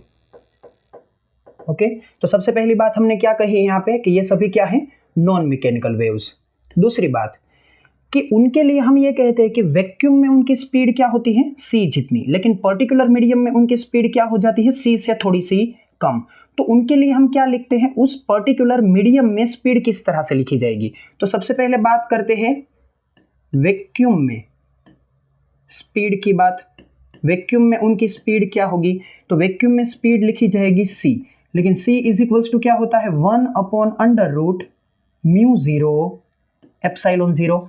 मतलब कि परमिएबिलिटी मतलब क्या होगा, μ0, और परमिटिविटी मतलब क्या होगा, एप्सिलॉन 0। तो वैक्यूम में अगर आपको इलेक्ट्रोमैग्नेटिक वेव की स्पीड पूछी जाती है तो क्या लिखेंगे आप, c is equals to 1/√μ0 epsilon 0। ये क्वेश्चन आपको नीट में प्रीवियस एग्जामिनेशन में पूछा गया है। फिर उसी तरह से अगर पर्टिकुलर मीडियम में हम स्पीड की बात करें, तो मीडियम में स्पीड की अगर हम बात करते हैं तो पर्टिकुलर मीडियम में स्पीड लिखी जाएगी v is equals to 1/√μ and epsilon. अब यहाँ पे μ0 और एप्सिलॉन 0 नहीं है, ये क्या है आपके लिए, सिर्फ और सिर्फ पर्टिकुलर मीडियम की परमिटिविटी एंड पर्टिकुलर मीडियम की परमिएबिलिटी। तो ये आपके लिए क्या बनता है, पर्टिकुलर मीडियम में स्पीड। ये भी क्वेश्चन आपको एक पर्टिकुलर एग्जामिनेशन में पूछा गया है। अगर हम इसे थोड़ा सा अप्लाइड ले जाते हैं तो किसी भी मीडियम का refractive index eta is equals to क्या लिखा जाता है, c/v। तो अगर हम यहाँ पे c की वैल्यूएशन को, ये आपकी c की वैल्यूएशन और यहाँ पे ये आपकी क्या है, v की वैल्यूएशन, अगर इन दोनों को हम यहाँ पे अप्लाई करते हैं तो रिजल्ट क्या बन सकता है, तो रिजल्ट बनेगा म्यू एप्सिलॉन अपॉन μ0 एप्सिलॉन 0, इस तरह से बनेगा। तो इसे आप रफली क्या लिख सकते हैं कि म्यू अपॉन μ0 मतलब क्या बनेगी, ये mu relative, epsilon upon epsilon 0 ये भी क्या बनेगी, एप्सिलॉन रिलेटिव। तो ये आपके लिए इंपॉर्टेंट है। ये क्वेश्चन आपको एक प्रीवियस एग्जामिनेशन में, इसी नीट में, पीएमटी में पूछा गया है। आगे जाकर जब क्वेश्चन आएगा तो मैं आपको बताऊंगा, देखिए ये क्वेश्चन आपको पूछा गया था, तो ये क्वेश्चन आपको पूछा गया है। लेकिन इनसे हम थोड़ा आगे बढ़ते हैं तो हम ये लिख सकते हैं mu R into epsilon R. लेकिन हमें ये भी पता है कि किसी भी मीडियम की रिलेटिव परमिटिविटी मतलब क्या, epsilon R is nothing but K मतलब क्या, डाई इलेक्ट्रिक कांस्टेंट इसे क्या कहा जाता है, डाई इलेक्ट्रिक कांस्टेंट। तो हम ये भी लिख सकते हैं कि ईटा इज इक्वल्स टू क्या होगा, under root mu R into K. तो ये भी आपके लिए इंपॉर्टेंट है। तो अगर इनके ऊपर से आपको पर्टिकुलर कोई एमसीक्यू बनाकर पूछा जाए कि मान लीजिए किसी के एक मीडियम के लिए के की वैल्यूएशन समथिंग है, आपको क्या दी जाए, के की वैल्यूएशन दी जाए, मान लीजिए यू कहा गया है कि के की वैल्यूएशन कितनी है 2, और यू कहा जाए कि उस पर्टिकुलर मीडियम के लिए परमिएबिलिटी, रिलेटिव परमिएबिलिटी वो भी समथिंग है, मान लीजिए उनकी वैल्यूएशन दी जाती है 2, कि उस मीडियम के लिए रिलेटिव परमिएबिलिटी म्यू भी कितनी है 2, तो उस मीडियम का ईटा कितना होगा, उस मीडियम का ईटा कितना होगा। तो आप किस तरह से डिटरमाइन कर सकते हैं, दोनों की वैल्यूएशन लिखेंगे कि ईटा इज इक्वल्स टू क्या होगा, अंडर रूट रिलेटिव परमिएबिलिटी आपके लिए क्या है, रिलेटिव परमिएबिलिटी है आपके लिए 2, यहाँ पे आप लिखेंगे 2। उसी मीडियम के लिए आपका डाई इलेक्ट्रिक कांस्टेंट कितना है 2, तो वो भी आप यहाँ पे क्या लिखेंगे 2, और उनका रूट बन करके आएगा, आंसर में आएगा 2, मतलब उस मीडियम का रिफ्रैक्टिव इंडेक्स कितना होगा 2। ये एमसीक्यू नीट में या तो पीएमटी में नहीं बल्कि एक अलग एग्जामिनेशन में पूछा गया था, इसलिए मैंने आपको यहाँ पे सोल्व करवा दिया, क्योंकि हमारी प्रायोरिटी एक ही है कि हम मल्टीपल एमसीक्यूज को सोल्व करें, सिर्फ यहाँ पे नीट में जो पूछे गए हैं उनके ऊपर हम सीमित नहीं रहेंगे। तो चलिए ये आपको टर्म समझ में आ गई, रिफ्रैक्टिव इंडेक्स, स्पीड के साथ कंपैरिजन। अब हम दूसरी बात करते हैं कि चलिए इस तरह से तो हम किसी भी इलेक्ट्रोमैग्नेटिक वेव के लिए स्पीड निकाल सकते हैं, लेकिन इस तरह से स्पीड निकालने के लिए आपने इलेक्ट्रोमैग्नेटिक वेव की प्रॉपर्टी इस्तेमाल नहीं की है।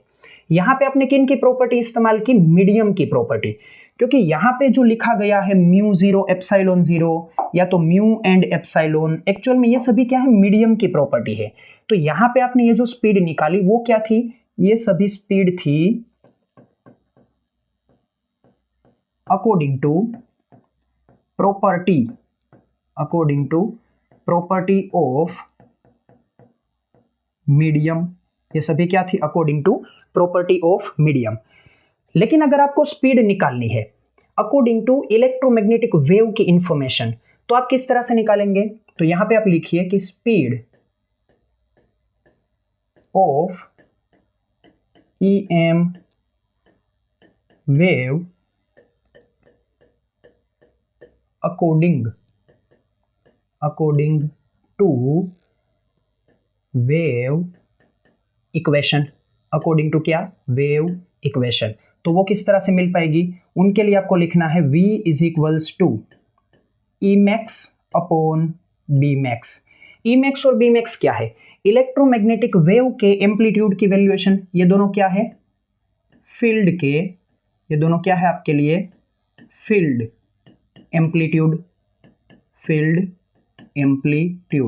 मतलब इलेक्ट्रिक फील्ड का एम्पलीट्यूड या तो मैग्नेटिक फील्ड का एम्पलीट्यूड, तो ये दोनों आपके लिए क्या है, एम्पलीट्यूड।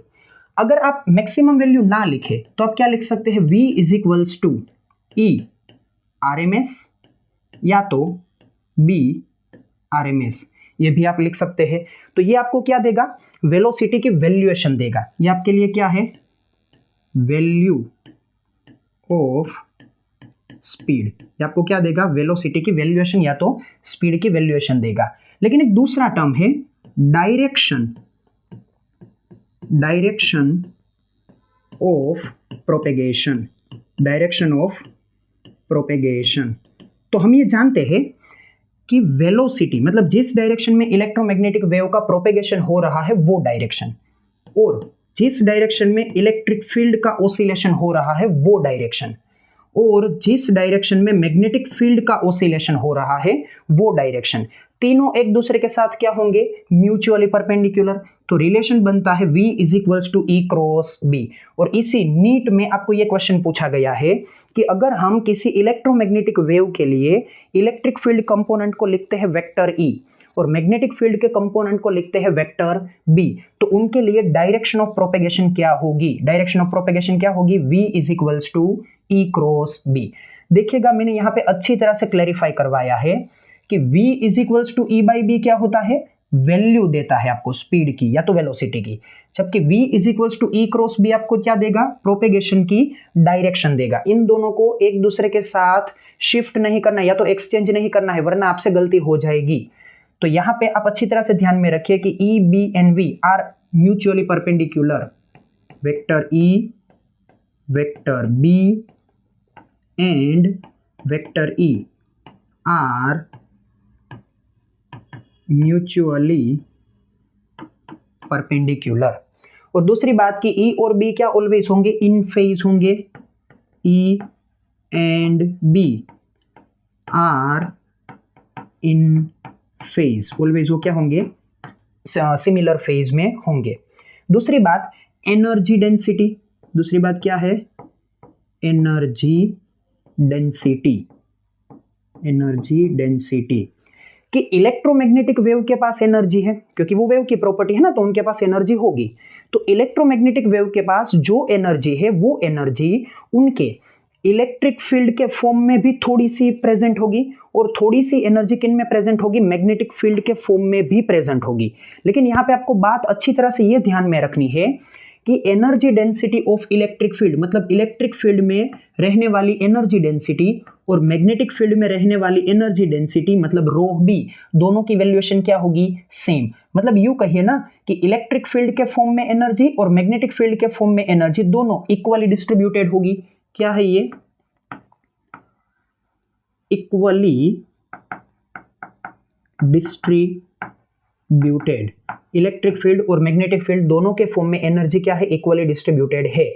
तो ये एमसीक्यू आपको अराउंड नीट 2021 में पूछा गया था कि अगर हम इलेक्ट्रिक फील्ड और मैग्नेटिक फील्ड के अंदर एनर्जी को डिस्ट्रीब्यूट हुआ मानते हैं किन के लिए, इलेक्ट्रोमैग्नेटिक वेव के लिए, तो उनका प्रपोर्शन क्या है।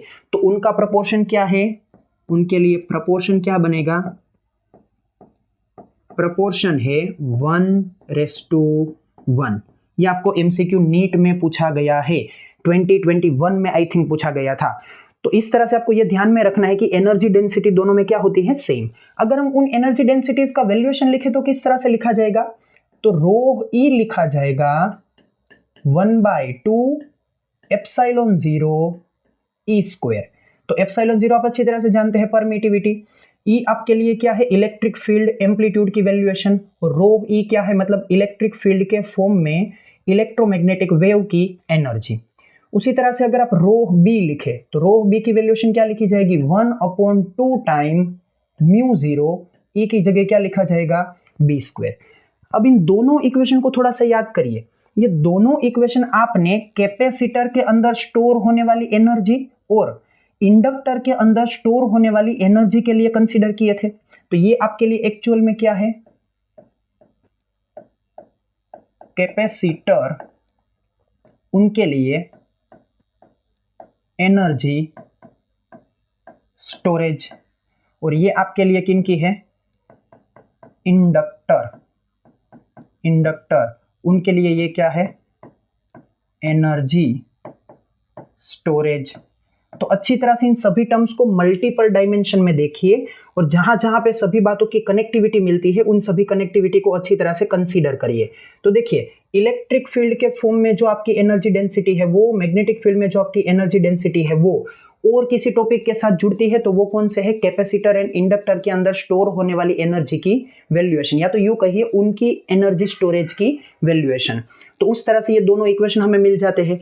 अब जैसे हमने कहा था कि रो ई इज इक्वल्स टू क्या होता है, रो बी, दोनों की एनर्जी डेंसिटी क्या होती है, सेम। तो अगर मैं इन दोनों इक्वेशन को कंपेयर कर दूं तो मैं ये लिख सकता हूं कि 1/2 epsilon 0 E square is equals to 1/2 time mu 0 B square. तो आप यहां से 1/2 एंड इस 1/2 को कैंसिल आउट कर दीजिए। फिर यहां पे लिखिए एप्सिलॉन 0 म्यू 0, मतलब कि एप्सिलॉन और म्यू को मैंने एक तरफ कलेक्ट कर लिया। तो राइट में क्या लिखा जाएगा, B square upon E square. तो अगर मैं यहां से दोनों और रेसिप्रोकल लेता हूं तो रेसिप्रोकल लेने से क्या लिखा जाएगा, यहाँ पे E square upon B square, that is equals to 1/म्यू 0 एप्सिलॉन 0।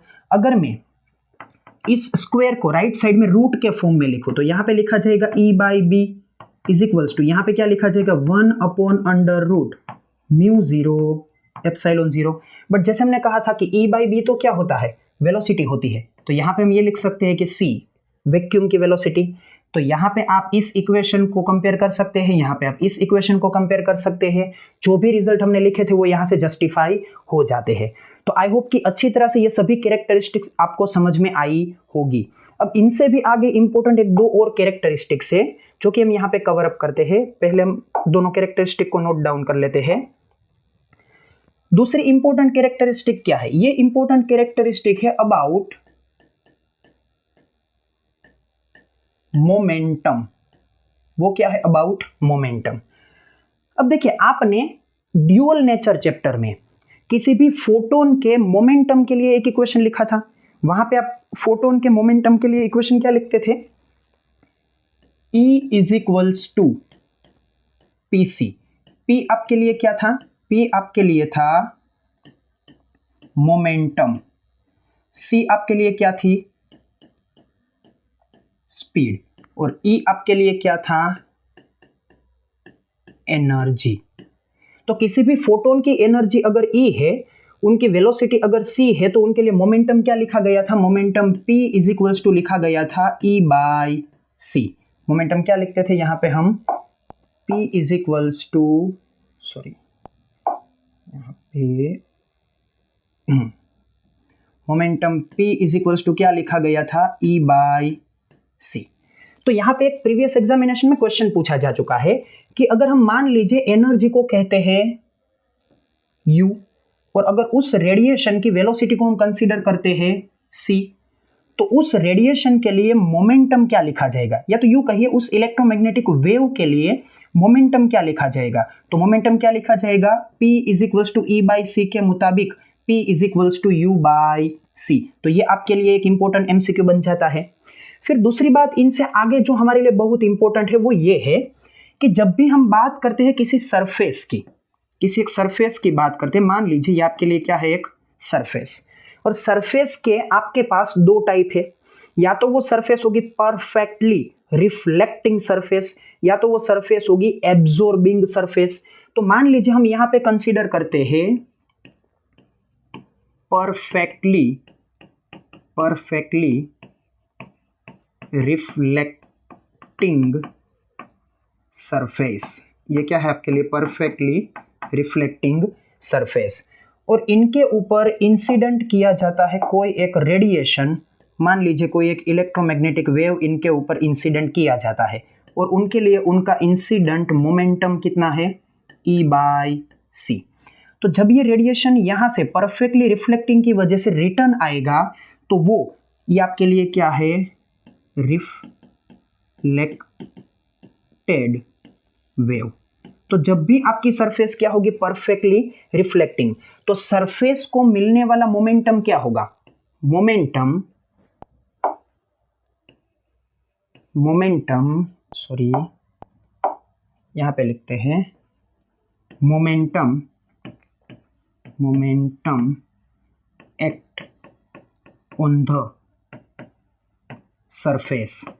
सरफेस के ऊपर एक्ट होने वाला मोमेंटम क्या होगा? डबल होगा। डबल। ऐसा क्यों? अब सिंपल से फॉर्म में न्यूटन्स लॉज को याद करिए। न्यूटन के लॉज में क्या होता है कि मान लीजिए आपके पास ये एक वॉल है, वॉल के ऊपर कोई एक बॉल, मान लीजिए आपने इस तरह से किसी एक बॉल को, ये आपका क्या है? बॉल। उस बॉल का मोमेंटम क्या है? P इज इक्वल टू मान लीजिए कितना है? mv। आपने उस बॉल को इस वॉल के ऊपर इंसिडेंट किया, तो जैसे वो बॉल यहां से रिटर्न आएगा, ये आपके लिए बॉल क्या हो गया? रिटर्न। तो वॉल को मिलने वाला मोमेंटम क्या होगा? वॉल को मिलने वाला मोमेंटम होगा 2 टाइम mv। वॉल को कितना मोमेंटम आप देकर चलते हैं वहां पे? 2 टाइम mv। तो जैसे आप वहां पे यू कंसीडर करते थे कि वॉल क्या है? ऑलवेज स्टैटिक, तो उनके मुताबिक आप वॉल को 2 बार मोमेंटम देते थे। एक बार क्या कि जब वो इंसिडेंट होता है तो इस तरह से एक्ट करेगा, और जब वो रिटर्न आता है तो आप यहाँ पे क्या कंसीडर करते थे? According to Newton's third law, तो उसे आप रिएक्शन के फॉर्म में कंसीडर करते थे, और मोमेंटम कितना कंसीडर करते थे? 2 गुना। तो इसी तरह से खास ध्यान में रखिए कि परफेक्टली रिफ्लेक्टिंग सरफेस अगर कहीं पे ऐसा लिखा हुआ है तो मोमेंटम आपको कितना लेना है? 2 गुना। मतलब कि आप वहां पे सरफेस को मिलने वाला मोमेंटम लिखेंगे 2e बाई C। ये खास आपको ध्यान में रखना है। ये MCQs 2 बार पूछे गए हैं। एक बार सिर्फ इस तरह से इक्वेशन के फॉर्म में पूछा गया था और एक बार इनके ऊपर से न्यूमेरिकल बना दिया गया था कि जिनमें एनर्जी की वैल्यूएशन दी हुई थी, सी तो हमें पता है कि स्पीड ऑफ लाइट है इन वैक्यूम। ये दोनों इंफॉर्मेशन देकर आपको मोमेंटम की वैल्यूएशन फाइंड आउट करने के लिए कहा गया था। तो ये दोनों एमसीक्यू आपके लिए इंपॉर्टेंट है, लेकिन वर्ड आपको कंसीडर करना है कौन सा, परफेक्टली रिफ्लेक्टिंग सरफेस। अगर उनसे ऑपोजिट आपको यूं कहा जाए कि परफेक्टली रिफ्लेक्टिंग सरफेस नहीं है, सरफेस क्या है, absorbing surface. For absorbing surface, for absorbing surface, momentum experience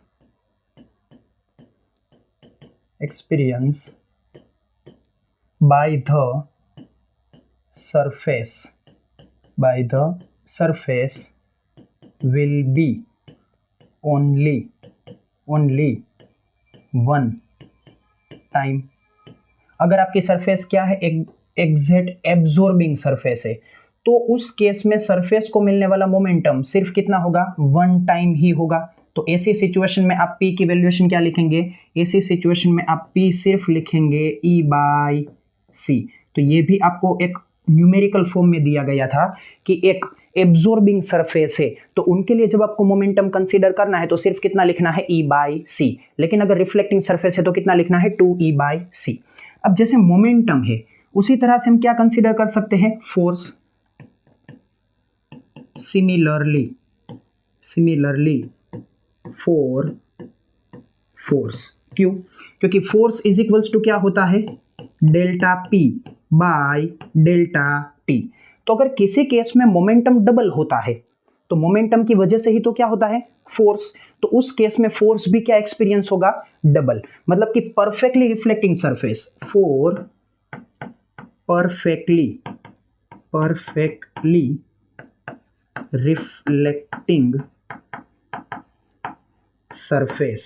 perfectly reflecting surface, उनके लिए फोर्स भी क्या होगा, डबल। मतलब 2P बाय क्या लिखा जाएगा यहाँ पे, T। फोर्स भी क्या हो जाएगा, डबल। अब फोर्स का जो इक्वेशन इंपॉर्टेंट है वो हम यहाँ पे लिखेंगे, लेकिन अभी हम सिर्फ इतना लिखते हैं कि फोर्स कितना होगा, डबल। उसी तरह से absorbing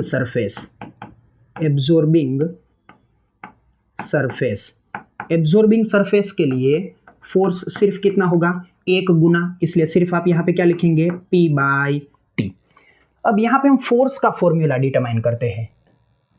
force acting on surface due to EM wave, क्योंकि ये भी एमसीक्यू आपको पूछा गया है फोर्स फाइंड आउट करने के लिए। तो फोर्स का फॉर्मूला कौन सा होना चाहिए ये हम यहाँ पे डिटरमाइन करते हैं। अब देखिए फोर्स का रफ फॉर्मूला तो क्या है कि फोर्स इज इक्वल्स टू होता है delta P upon delta T। और उसी तरह से मोमेंटम क्या होता है, P इज इक्वल्स टू होता है E/C। तो अगर हम यहाँ पे फोर्स के फॉर्मूला में P की वैल्यूएशन लिखते हैं तो क्या बनेगा, F is equals to E/CT। ये एक फॉर्मूला है, लेकिन ये फॉर्मूला कब काम करेगा, जब आपको एनर्जी की वैल्यूएशन दी हुई हो। व्हेन एनर्जी इज गिवन, जब क्या दी हुई हो, एनर्जी। लेकिन अगर एनर्जी नहीं दी है तो क्या आप करेंगे, आप देखिए इंटेंसिटी की टर्म दी हुई होती है, तो intensity I is equal to क्या होता है, energy E upon area A into time T। तो ये आपके लिए किन की टर्म है, इंटेंसिटी। ये आपके लिए क्या है, इंटेंसिटी। तो इस इंटेंसिटी में से हम एनर्जी को एज अ सब्जेक्ट लेते हैं, तो एनर्जी इज इक्वल टू क्या लिखा जाएगा, IAT। इस एनर्जी के टर्म को हम कहाँ पे शिफ्ट करते हैं, इस एनर्जी के टर्म को शिफ्ट करते हैं यहाँ पे। तो आपके लिए क्या बन जाएगा यहाँ पे, therefore F is equals to E के रिप्लेसमेंट में लिखते हैं IAT अपॉन यहाँ पे क्या लिखते हैं, CT।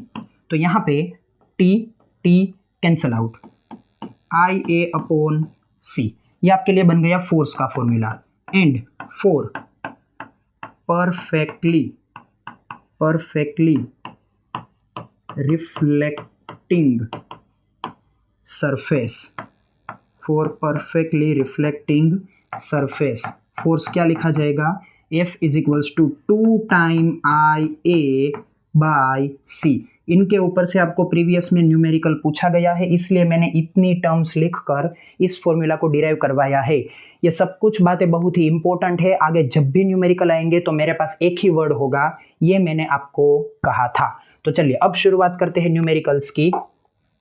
तो सबसे पहला क्वेश्चन है, electromagnetic waves consist blank of periodic oscillation of the electric field and magnetic field। Electromagnetic wave के अंदर electric field and magnetic field के पीरियोडिक ऑसिलेशन किस तरह से होते हैं। तो यहाँ पे लिखा है इन सेम डायरेक्शन, नहीं सेम डायरेक्शन में और सेम फेज, सेम डायरेक्शन नहीं होते ना एक दूसरे से, वो क्या होते हैं, परपेंडिकुलर होते हैं। सेम फेज में होते हैं, ये बात तो सही है। In the same direction with phase difference, नहीं फेज डिफरेंस नहीं होगा, म्यूचुअली परपेंडिकुलर, यस यही बात सही है कि mutually perpendicular and in phase two each other, yes ये बात हमने ऑलरेडी जस्टिफाई की थी। फिर लिखा है mutually perpendicular to each other and with phase difference of 90, नहीं फेज डिफरेंस 90 का नहीं है। नेक्स्ट एमसीक्यू देखते हैं, frequency range of electromagnetic wave for good visualization of particle with radius 3 × 10⁻⁻4 centimetre. मतलब कि एक आपका पार्टिकल है, उनका डायमेंशन क्या दिया हुआ है, डायमेंशन दिया हुआ है 3 × 10⁻⁻4 सेंटीमीटर। अगर हम उसे मीटर में कन्वर्ट करेंगे तो लिखा जाएगा 3 × 10⁻6 मीटर। तो इस पार्टिकल को आपको अच्छी तरह से विजुलाइज करना है, तो उनके लिए कौन सी फ्रीक्वेंसी की रेंज सही होगी। तो सीधी सी बात है कि आपको इस डायमेंशन को किन के साथ कंपेयर करना है, वेवलेंथ लेम्डा के साथ कंपेयर करना है, तभी जाके उनका क्या होगा, स्कैटरिंग, और स्कैटरिंग होगा तो ही आप उसे अच्छी तरह से देख पाएंगे, स्कैटरिंग होने से आप अच्छी तरह से उसे देख पाएंगे। तो यहाँ पे हम लिख सकते हैं F is equals to C by lambda. C की वैल्यूएशन कितनी होती है, 3 × 10⁸ मीटर पर सेकेंड। वेवलेंथ कितनी है, 3 10⁻6। तो यहाँ पे क्या लिखा जाएगा, 3 कैंसल आउट, 10⁸ प्लस 6 कितना बन जाएगा, 10⁻14 हर्ट्ज। तो अगर इतनी फ्रीक्वेंसी का आपके पास रेडिएशन होगा तो आप अच्छी तरह से इस डायमेंशन के पार्टिकल को ऑब्जर्व कर पाएंगे। ऑप्शन कौन सा मैच होगा, बी। नेक्स्ट एमसीक्यू देखते हैं, which of the following property of electromagnetic wave is false. कौन सी प्रॉपर्टी गलत है। Electric and magnetic wave guides attain maximum and minimum values simultaneously and at a same time. Yes, उसे तो कहते हैं ना इन फेज। वो क्या है, इन फेज, या तो यू कहिए सेम फेज। सेम फेज मतलब क्या हुआ कि जब भी इलेक्ट्रिक फील्ड मैक्सिमम होगा उसी वक्त मैग्नेटिक फील्ड भी मैक्सिमम होगा। जब इलेक्ट्रिक फील्ड जीरो होगा उसी वक्त मैग्नेटिक फील्ड भी क्या होगा, जीरो। उसी वजह से उसे क्या कहा जाता है, इन फेज या तो सेम फेज। तो ये प्रॉपर्टी आपके लिए क्या है, सही है। The energy of an electromagnetic wave is divided equally, देखिए वही वर्ड आ गया, equally between electric and magnetic fields. Yes, यही बात भी सही है, हमने ऑलरेडी लिखा था rho E is equals to rho B. दोनों की एनर्जी डेंसिटीज क्या होती है, same. Electric and magnetic field lines are parallel to each other, नहीं, दोनों कभी भी एक दूसरे के साथ पैरेलल नहीं होती है, दोनों एक दूसरे के साथ क्या होती है, perpendicular. And also perpendicular to the direction of wave propagation. हाँ, डायरेक्शन ऑफ वेव प्रोपेगेशन के साथ परपेंडिकुलर होती है, लेकिन एक दूसरे के साथ भी क्या होती है, perpendicular. These waves do not need a mass medium। हाँ, तो वही कहा था ना कि ये क्या है आपके लिए, नॉन मैकेनिकल वेव्स है। तो A, B एंड D तीनों सही है, लेकिन C आपका क्या है, गलत। इसलिए हमारा करेक्ट ऑप्शन क्या होगा, C, क्योंकि हमें क्या पूछा गया था, फॉल्स स्टेटमेंट। नेक्स्ट एमसीक्यू देखते हैं, रिफ्रैक्टिव इंडेक्स मतलब eta of a medium if epsilon 0 and mu 0। Are the electric permittivity and permeability in vacuum respectively and epsilon and mu are this values of the medium respectively. मतलब कि vacuum और medium दोनों के लिए आपको क्या दिया गया है, परमिटिविटी एंड परमिएबिलिटी की इंफॉर्मेशन, और उनके मुताबिक आपको क्या निकालना है, उस मीडियम के लिए रिफ्रैक्टिव इंडेक्स। तो हमने लिखा था कि C इज इक्वल्स टू क्या होता है, C is equals to 1 under root mu 0 epsilon 0। V is equals to क्या होता है, 1 under root mu and epsilon. तो ईटा इज इक्वल्स टू क्या होता है, C बाय V। तो हमने वहां पे क्या लिखा था, दोनों की वैल्यूएशन को अप्लाई करके लिखा था mu epsilon upon mu 0 epsilon 0।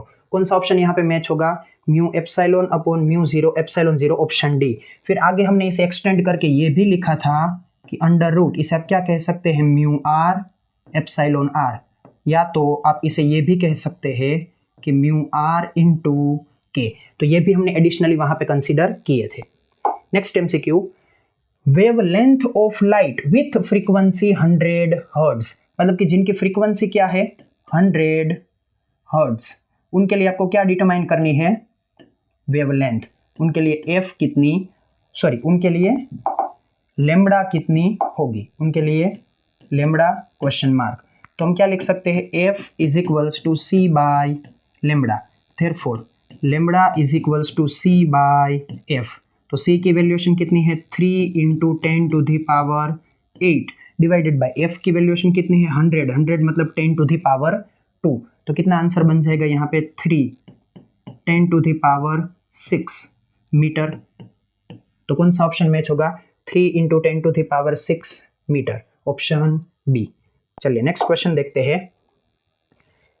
Ratio of contribution of electric field and magnetic field components to electromagnetic wave intensity is, किनका और किनका रेशियो पूछा गया है कि ratio of contribution of electric field and magnetic field components of electromagnetic wave intensity, मतलब कि उनकी जो एनर्जी की डेंसिटी है ना, उस एनर्जी डेंसिटी की बात है। यहाँ पे किनके बारे में बात है, एनर्जी डेंसिटी की बात है, एनर्जी डेंसिटी, उनका इलेक्ट्रोमैग्नेटिक वेव के अंदर जो डिस्ट्रीब्यूशन है, उस डिस्ट्रीब्यूशन का रेशियो क्या होगा। तो जैसे ऑलरेडी हमने कहा था कि दोनों क्या होते हैं, इक्वल प्रोपोर्शन में। ये आपके लिए क्या था, आई थिंक नीट 2021 का क्वेश्चन था। तो देखिए एक पैटर्न समझिए, ऑलरेडी कैरेक्टरिस्टिक में हमने ये देखा कि from the following which statements are false, एक देखा था ना ऐसा क्वेश्चन, कौन सा क्वेश्चन था ऐसा, स्टेटमेंट फॉल्स है या करेक्ट, यस यहाँ पे।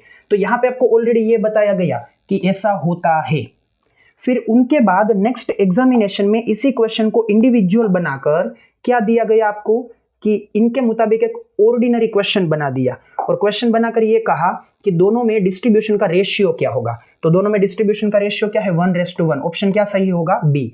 तो देखिए अगर आप सभी क्वेश्चन को मल्टीपल डायरेक्शन में अच्छी तरह से समझकर प्रिपेयर करते हैं, तो अगर इनमें से कोई नया क्वेश्चन भी बन जाता है तो भी आप उसे सोल्व कर पाएंगे। चलिए नेक्स्ट एमसीक्यू देखते हैं। Electric and magnetic field components of associated electromagnetic waves travelling along, कौन सी डायरेक्शन में ट्रैवल कर रहे हैं, जेड एक्सिस में। तो यहां पे आपको निकालना है इलेक्ट्रिक फील्ड का कंपोनेंट कौन सी डायरेक्शन में होगा और मैग्नेटिक फील्ड का कंपोनेंट कौन सी डायरेक्शन में होगा, ये डिटरमाइन करना है। किन के लिए, अगर आपका इलेक्ट्रोमैग्नेटिक वेव किन में ट्रैवल कर रहा हो, जेड एक्सिस में, मतलब कि उनकी वेलोसिटी क्या दी हुई है कि वेलोसिटी का वेक्टर है आपके लिए, मान लीजिए उनकी वेलोसिटी v0 है और जेड एक्सिस में ट्रैवलिंग, जेड एक्सिस में ट्रैवलिंग मतलब क्या आएगा यहाँ पे, के कैरेट, इस तरह से है। तो हमने कहा था कि वेलोसिटी की डायरेक्शन डिटरमाइन करने के लिए कौन सा फॉर्मूला है, वेलोसिटी की डायरेक्शन के लिए फॉर्मूला है vector v is equals to E cross B. मतलब e और b की वैल्यूएशन इस तरह से चूज करिए कि आपके लिए वेलोसिटी की डायरेक्शन क्या बनकर आ जाए, k। तो k हासिल करने के लिए e की वैल्यूएशन क्या लिखनी चाहिए, i caret cross j caret, ये आपको लिखना चाहिए, तभी जाके आपको क्या मिलेगा, वेलोसिटी की डायरेक्शन के लिए k कैरेट। किस तरह से कंसीडर करते हैं, i caret j caret k caret. तो अगर हम I to J का क्रॉस लेते हैं तो आंसर क्या मिलेगा आपको K। अगर हम J to K का क्रॉस लेते हैं तो आंसर आपको क्या मिलेगा I। और अगर हम K to I का क्रॉस लेते हैं तो आंसर क्या मिलेगा J। तो हमारे लिए अभी कौन इंपॉर्टेंट है, I to J का क्रॉस, और आंसर क्या आना चाहिए K। तो इनके मुताबिक हमारे पास यहाँ पे आंसर क्या है, I to J का क्रॉस, आंसर K। तो यहाँ पे ये टर्म मतलब इलेक्ट्रिक फील्ड किन में होना चाहिए, पहली टर्म ऑलवेज किसे कोरिलेट करती है, पहली टर्म रिलेट करती है इलेक्ट्रिक फील्ड के वेक्टर को, दूसरी टर्म रिलेट करती है मैग्नेटिक फील्ड के वेक्टर को। तो कौन सा ऑप्शन सही होगा, E नोट यहाँ पे लिखते हैं I कैरेट, B नोट यहाँ पे लिखते हैं J कैरेट। तो कौन सा ऑप्शन सही होगा, option A, E is equals to E nought I caret, B is equals to B nought J caret. बाकी सभी में कोई टर्म पॉसिबल नहीं है। चलिए next MCQ, an electromagnetic wave propagate in a medium with velocity v is equals to V I caret. मतलब किन में वो प्रोपेगेट हो रहा है, x एक्सिस में, x एक्सिस में प्रोपेगेट हो रहा है। The instantaneous oscillating electric field of this electromagnetic wave is towards the plus Y axis. Electric field किन में है, प्लस वाई एक्सिस में। मतलब E के लिए इंफॉर्मेशन क्या दी हुई है, E के लिए आपको यहाँ पे दिया हुआ है E vector is equals to E nought, और वाई एक्सिस मतलब J कैरेट, इनमें दिया हुआ है। वेलोसिटी आपको क्या दी हुई है, V is equals to V0, और ये आपको दी हुई है I में। तो क्या डिटरमाइन करना है, so this will be the direction of the oscillating magnetic field for the electromagnetic wave. तो आपको किन की डायरेक्शन निकालनी है, डायरेक्शन ऑफ B। तो हमें पता है अच्छी तरह से, आगे भी हमने यूज किया था, V इज इक्वल्स टू क्या लिखा जाएगा, E क्रॉस B। तो देखिए आपको V का आंसर ऑलरेडी क्या दिया हुआ है, I caret. Electric field already किन में दिया हुआ है, J कैरेट में। तो B क्या होना चाहिए, तो अभी हमने लिखा था I caret 2, J caret 2, K caret 2, again I caret. तो आपको आंसर निकालना क्या है, आंसर निकालना है I।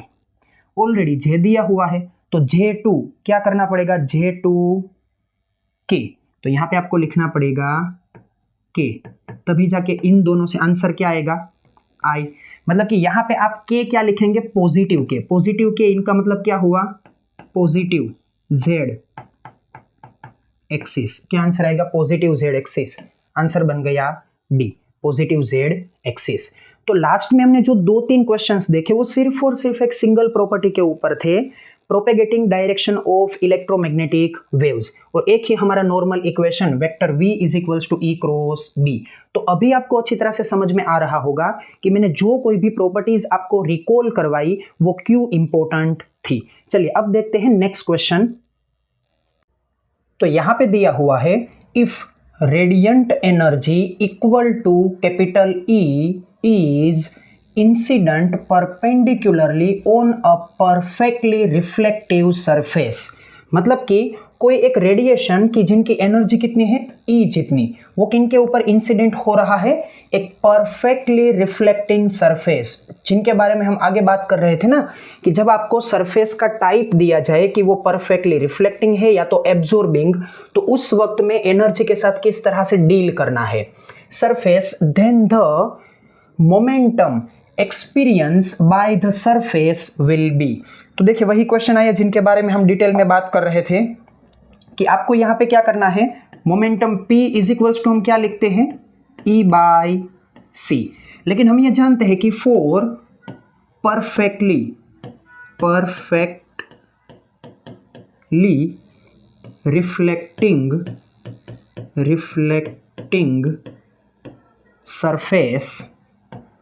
Surface it is double. ये क्या होता है, दो गुना होता है, इट इज डबल। तो हम यहाँ पे क्या लिख सकते हैं, therefore P is equals to 2 time E by C। तो ये होगा हमारे लिए आंसर। तो कौन सा ऑप्शन मैच होगा यहाँ पे, 2E बाई C। अगर उसी तरह से यहाँ पे हमें ये पूछा गया होता कि फोर्स कितना होगा, तो फोर्स के लिए हमने क्या फॉर्मूला लिखा था, force F is equals to 2 time IA by C। Force के लिए हमने कुछ ऐसा लिखा था। तो अगर मान लीजिए आपको फोर्स के बारे में कुछ पूछा जाता है तो भी आपको पता होना चाहिए। लेकिन ये किन के लिए है? परफेक्टली रिफ्लेक्टिंग सरफेस के लिए। अगर एब्जॉर्बिंग होती तो उनके लिए हम क्या करते? सिर्फ एक ही बार लिखते। चलिए नेक्स्ट एमसीक्यू देखते हैं। If capital E and capital B vectors are the electric field and magnetic field directions respectively in an electromagnetic wave, then the direction of wave propagation, तो उनके लिए हमने ये कहा था कि velocity of wave can be written as cross product of E and B, मतलब कि vector v is equals to E cross B। तो आंसर क्या आएगा? E cross B। देखिए B क्रॉस E नहीं पॉसिबल है क्योंकि ये क्या हो जाएगा? वेलोसिटी वेक्टर की ऑपोजिट वैल्यू देगा वो, क्योंकि क्रॉस प्रोडक्ट कम्यूटेटिव नहीं है। वहां पे आप अगर ऑर्डर बदलते हैं तो डायरेक्शन क्या हो जाएगी? ऑपोजिट। तो जितनी टर्म्स हम ऑलरेडी कैरेक्टरिस्टिक्स में कवर कर रहे थे वो सभी टर्म्स यहाँ पे एमसीक्यूज में आपके सामने है। नेक्स्ट एमसीक्यू है ratio of magnetic field amplitude, मतलब मैग्नेटिक फील्ड एम्पलीट्यूड मतलब क्या होगा? लिखिए B nought to the electric field amplitude. Electric field amplitude मतलब क्या लिखा जाएगा? E nought. वो क्या है आपके लिए? टी।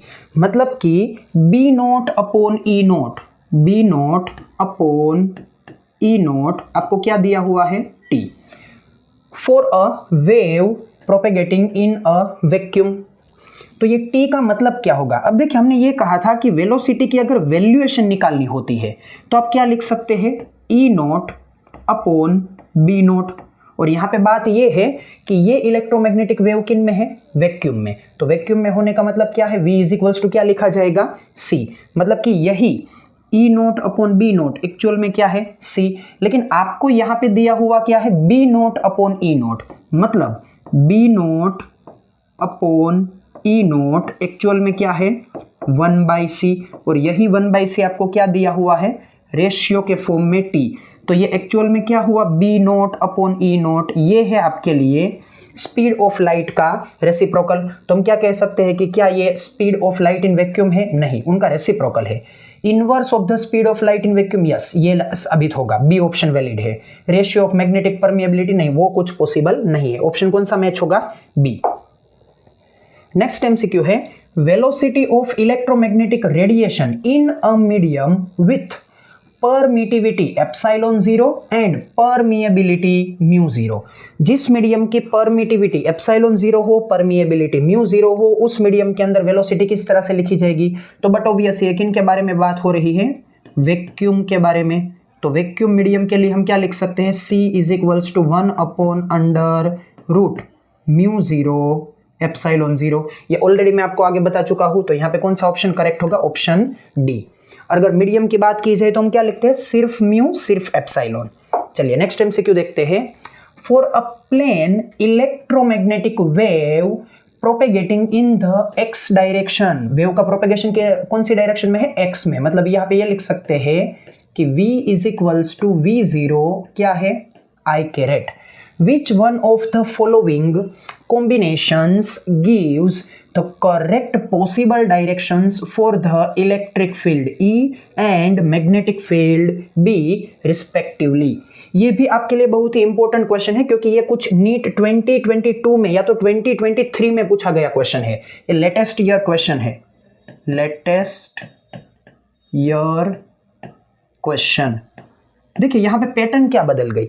अभी तक के सभी इक्वेशन में जब भी आप इलेक्ट्रोमैग्नेटिक वेव की प्रोपेगेशन की डायरेक्शन फाइंड आउट करते थे तो आपके पास डायरेक्टली या तो सिर्फ एक ही एक्सिस में इलेक्ट्रिक फील्ड होता था या तो सिर्फ एक ही एक्सिस में क्या होता था? Magnetic field. लेकिन यहाँ पे क्या है? यहाँ पे आप ये देख सकते हैं कि इलेक्ट्रिक फील्ड के लिए भी आपको क्या दिया गया है? एक दो एक्सिस से बनने वाले प्लेन का कॉम्बिनेशन। देखिए ये सभी पहले सभी टर्म्स किन के हैं? इलेक्ट्रिक फील्ड के हैं। तो इन सभी में देखिए जे के कुछ इस तरह से टर्म्स है। तो ये सभी में क्या है? प्लेन टर्म्स है। उसी तरह से मैग्नेटिक फील्ड में देखिए जे के एंड जे के कुछ इस तरह से दो एक्सिस का कॉम्बिनेशन, मतलब कि प्लेनार टर्म दी हुई है। तो यहाँ पे हम किस तरह से आंसर निकालेंगे? देखिए एकदम सिंपल सा क्लू है हमारे पास। हम ये जानते हैं कि always direction of electric field component perpendicular to direction of magnetic field component, ऐसा ही ऑलवेज होगा। मतलब कि हमें इन चारों ऑप्शन में से कुछ ऐसा ऑप्शन चूज करना है जहां पे ई और बी मतलब कि इनसे बनने वाले वेक्टर्स एक दूसरे के क्या हो, परपेंडिकुलर। तो देखिए यहां पे हम सबसे पहले चेकआउट करते हैं पहला ऑप्शन। पहले ऑप्शन में क्या लिखा हुआ है, -j + k। यहां पे भी क्या लिखा हुआ है, -j + k। मतलब कि ये दोनों वेक्टर एक दूसरे के साथ क्या है, पैरेलल है। पहले दोनों वेक्टर एक दूसरे के साथ क्या है, पैरेलल। मतलब कि ये पॉसिबल नहीं है। उसी तरह से नीचे भी देखिए j + k, ये भी दोनों वेक्टर एक दूसरे के साथ पैरेलल है, मतलब ये भी पॉसिबल नहीं है। ये भी क्या हुए, सिमिलरली पैरेलल। उसी तरह से डी ऑप्शन देखिए, डी ऑप्शन में है j + k और दूसरा है -j - k। मतलब कि ये एक दूसरे से एकदम क्या है, ऑपोजिट। एक दूसरे से एकदम क्या है, ऑपोजिट। अब सिंपल सी बात समझिए, मान लीजिए मैं कहता हूं आई कैरेट, तो आई कैरेट का ऑपोजिट क्या होगा, आई कैरेट का ऑपोजिट होगा -i कैरेट। तो उसी तरह से यहां पे है +j + k, यहाँ पे क्या है -j - k। तो ये एक दूसरे के साथ क्या है, ऑपोजिट। तो हमें ऑपोजिट भी नहीं चाहिए, क्योंकि ऑपोजिट के बीच में एंगल कितना होता है, ऑपोजिट के बीच में एंगल होता है 180। और हमारे पास यहाँ पे परपेंडिकुलर के केस में एंगल कितना बनता है, एंगल बनता है 90 डिग्री।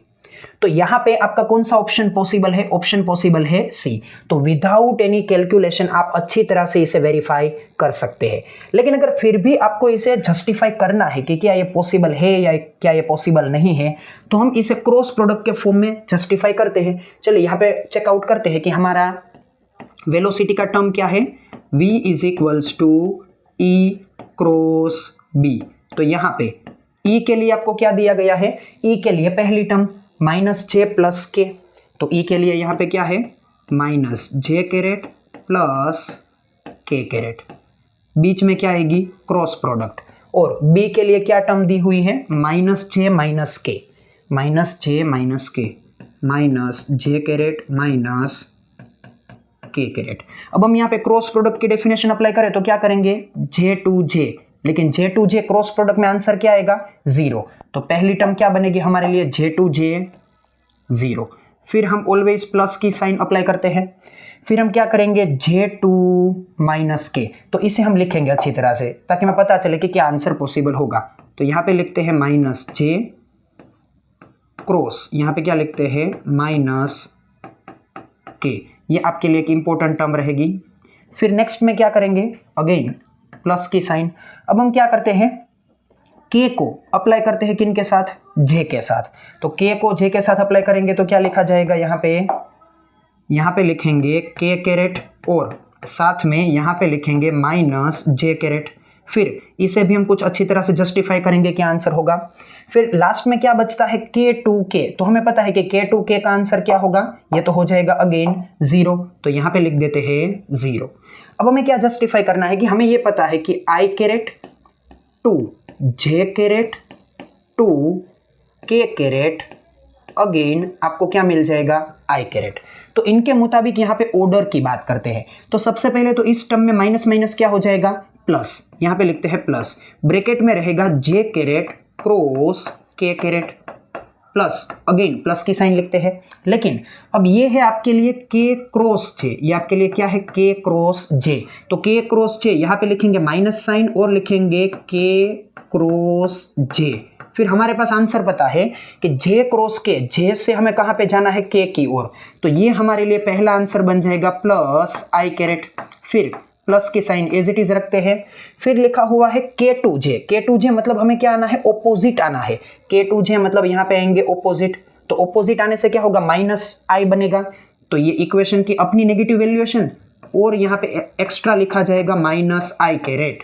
तो ये क्या बन जाएगा, पहला i caret minus minus plus, दूसरा i कैरेट और ये बन जाएगा 2 टाइम i कैरेट। मतलब कि ये क्या रिप्रेजेंट करता है, propagation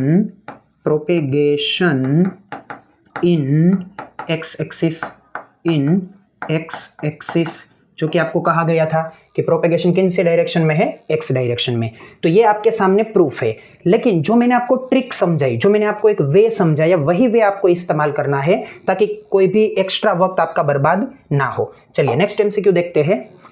on an unreflecting surface. Unreflecting surface मतलब कि वो क्या है, एब्जॉर्बिंग सरफेस है। वो क्या है आपके लिए, एब्जॉर्बिंग सरफेस, क्योंकि हमने दो बात की थी ना, एक रिफ्लेक्टिंग, दूसरी कौन सी थी, absorbing. On an unreflecting surface of area, area कितना दिया हुआ है, एरिया दिया हुआ है 20 सेंटीमीटर स्क्वायर, आपके लिए एरिया है। Light with an average flux, flux मतलब क्या है आपके लिए, एक्चुअल में फ्लक्स मतलब इंटेंसिटी, फ्लक्स मतलब क्या होगा, इंटेंसिटी। देखिए यूनिट भी वही है, वॉट पर सेंटीमीटर स्क्वायर, मतलब कि power upon area. Is incident vertically, the energy absorbed by this surface in time period of 1 minute। Time कितना दिया हुआ है आपको, 1 मिनट मतलब 60 सेकेंड। तो आपके पास इंटेंसिटी का इक्वेशन क्या है, intensity I is equals to E upon AT, और आपको डिटरमाइन क्या करनी है यहाँ पे, एनर्जी। तो हम यहाँ पे क्या लिख सकते हैं, energy E is equals to IAT। I intensity कितनी दी हुई है आपको, यहाँ पे इंटेंसिटी दी हुई है 20 वोट पर सेंटीमीटर स्क्वायर। साथ में एरिया कितना दिया हुआ है, 20 सेंटीमीटर स्क्वायर, इनटू टाइम कितना दिया हुआ है, 60 सेकेंड। अब देखिए यहाँ पे एरिया की जो टर्म है सेंटीमीटर सेंटीमीटर, वो तो यहाँ पे कैंसिल आउट हो जाएगी, इसलिए हमें यूनिट एक्सचेंज करने की कोई डिमांड नहीं है। 20 इंटू 20 कितना हो जाएगा, 400 इंटू यहाँ पे क्या आएगा 60, तो 4 इंटू 6 इट विल बी क्या होगा 24, और 3 क्या आ जाएंगे 0। तो यहाँ पे किस तरह से हम लिख सकते हैं 24 इंटू 10 टू द पावर 3, और यहाँ पे टर्म्स क्या है, एनर्जी की टर्म है ना, तो यूनिट क्या लागू होगा, जूल। तो कौन सा ऑप्शन मैच होगा, 24 into 10 to the power 3 joule. चलिए नेक्स्ट एमसीक्यू देखते हैं।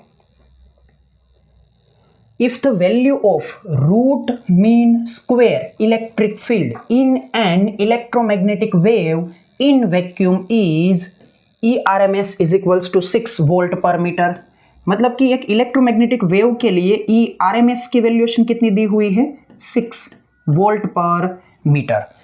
Then maximum value of the magnetic field, मतलब आपको डिटरमाइन क्या करनी है, B max is equals to क्या होगा। अब हमें ये पता है कि आपको यहां पे कहा गया है कि इलेक्ट्रोमैग्नेटिक वेव किन में है, वैक्यूम में, मतलब कि आपको वेलोसिटी कितनी लेकर चलनी है, v is equals to c।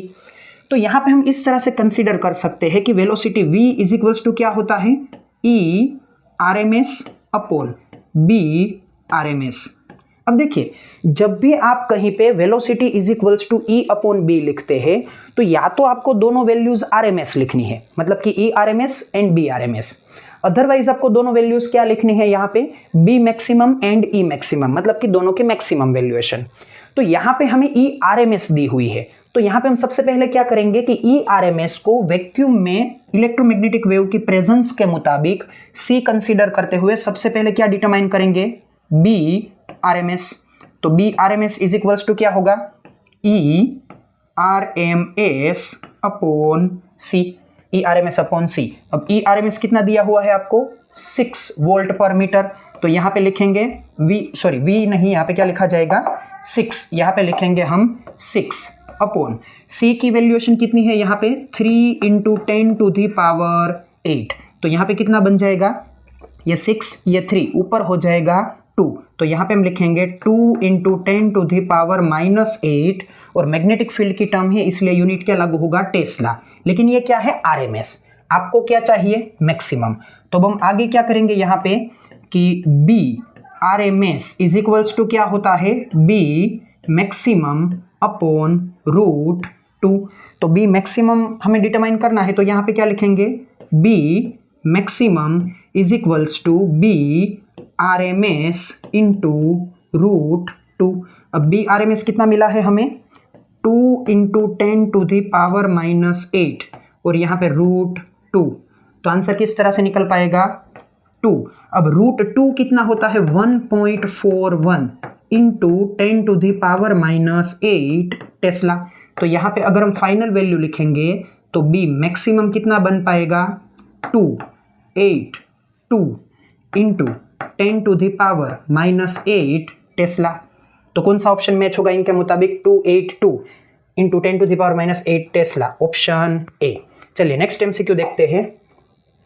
Light intensity of, मतलब कि यहाँ पे आपको क्या दिया हुआ है, इंटेंसिटी की इंफॉर्मेशन दी हुई है, कितनी है वो 25 इंटू 10⁴ वोट पर मीटर स्क्वायर। यहाँ पे एरिया की इंफॉर्मेशन किन में है, मीटर स्क्वायर में। Is incident on a perfectly reflective surface, मतलब कि जो कुछ भी लेना है वो कितना लेना पड़ेगा, डबल लेना पड़ेगा। फिर आगे क्या है, perpendicularly if the surface area is, मतलब आपको एरिया कितना दिया हुआ है 15 सेंटीमीटर स्क्वायर। देखिए दोनों यूनिट में बदलाव है, यहाँ पे मीटर स्क्वायर, यहाँ पे है centimetre square. Then the average force acting on the surface is, तो ऑलरेडी हमने डिटरमाइन कर लिया था, मैं यहाँ पे अगेन डिराइव नहीं करूंगा। फोर्स का इक्वेशन क्या था वहां पे, F इज equal to 2 time IA upon C, कुछ ऐसा इक्वेशन था। तो यहाँ पे सभी की वैल्यू अप्लाई करते हैं। 2 इसलिए लिखा है क्योंकि सरफेस कैसी है, परफेक्टली रिफ्लेक्टिव। तो 2 इंटेंसिटी कितनी दी हुई है यहाँ पे 25 10⁴, लेकिन यूनिट है वोट पर मीटर स्क्वायर। तो एरिया भी हमें किन में कन्वर्ट करना पड़ेगा, मीटर स्क्वायर में। तो एरिया है आपके लिए 15 सेंटीमीटर स्क्वायर, मीटर स्क्वायर में कन्वर्ट करेंगे तो 10⁻⁴ डिवाइडेड बाय C की वैल्यूएशन कितनी होगी 3 इंटू 10⁸। अब यहाँ पे 10⁻+4 10⁻⁻4 कैंसल आउट, 3 है यहाँ पे जो कि कैंसल आउट होंगे यहाँ पे 5 के साथ। तो इनके साथ यहाँ पे आंसर क्या बन पाएगा 25 into 2 it will B 50 into ये आपका 5 अगेन प्रेजेंट रहेगा, और 10⁻, नीचे का 10⁸ ऊपर आएगा तो -8। तो यहाँ पे क्या हो जाएगा 50 इंटू 5, ये हो जाएगा 250 इंटू 10⁻⁻8। ये फोर्स की टर्म है तो यूनिट लागू होगा न्यूटन।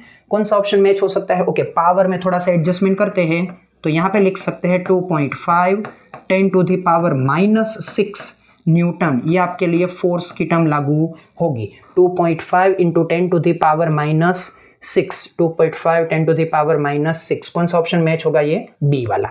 तो यहाँ पे एक बात आप अच्छी तरह से कंसीडर कर सकते हैं कि अगर आपको यूँ पूछा जाए कोई स्टेटमेंट के मुताबिक कि electromagnetic wave can apply force on the surface, तो आपके लिए ये स्टेटमेंट सही है। क्यों, क्योंकि आपने यहाँ पे प्रूफ कर दिया कि इलेक्ट्रोमैग्नेटिक वेव किसी सरफेस के ऊपर कितना फोर्स लगाता है। दूसरी बात कि इलेक्ट्रोमैग्नेटिक वेव के पास मोमेंटम भी होता है, किन के मुताबिक E is equals to PC and P is equals to E/C। तो यहाँ पे इंपॉर्टेंट स्टेटमेंट याद रखिए, स्टेटमेंट क्या आपको ध्यान में रखना है कि EM wave can apply force on the target surface, कि इलेक्ट्रोमैग्नेटिक वेव किसी भी टारगेट सरफेस के ऊपर फोर्स अप्लाई कर सकता है। तो ये आपके लिए इंपॉर्टेंट स्टेटमेंट है क्योंकि एक और एग्जामिनेशन में इस तरह से ये टर्म पूछी गई थी, नीट में नहीं है, इसलिए मेरी प्रायोरिटी ये रहती है कि नीट के MCQs को तो मैं कवर करूं, लेकिन और एग्जामिनेशन में जो कुछ क्वेश्चंस पूछे गए हैं उसे भी मैं यहाँ पे आपके साथ कंपेयर करवा के चलूँ। तो यहाँ पे इलेक्ट्रोमैग्नेटिक वेव के जो कुछ भी क्वेश्चंस थे वो हमने कंप्लीट कर दिए। अब आपके सामने ये है task based question, if the energy of EM wave is capital U and the momentum is P then which is correct. आपके सामने 4 ऑप्शन है, सही ऑप्शन का आंसर आपको देना है कमेंट में, जिनका आंसर सही होगा उसे मैं दे दूंगा लाइक साइन, ताकि सभी को पता चले कि कौन सा आंसर करेक्ट है।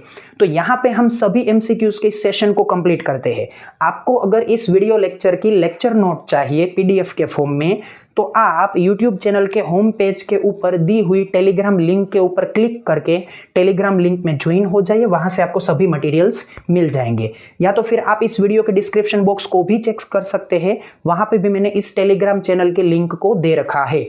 और अगर आपको ऐसे ही कई सारे मटेरियल्स चाहिए तो आप प्ले स्टोर के ऊपर जाइए, learn physics by Jaydeep Rasadiya application को डाउनलोड करिए, और उस एप्लीकेशन में कई सारे वीडियोस है, कई सारे मटेरियल्स है, अलग अलग एग्जामिनेशन के पेपर्स है, उन सभी को आप डाउनलोड कर सकते हैं। सभी फ्री ऑफ कॉस्ट है, कोई भी पेमेंट नहीं है। तो चलिए इस वीडियो को यहाँ पे करते हैं कंप्लीट, मिलते हैं नए लेक्चर में। Till then good bye.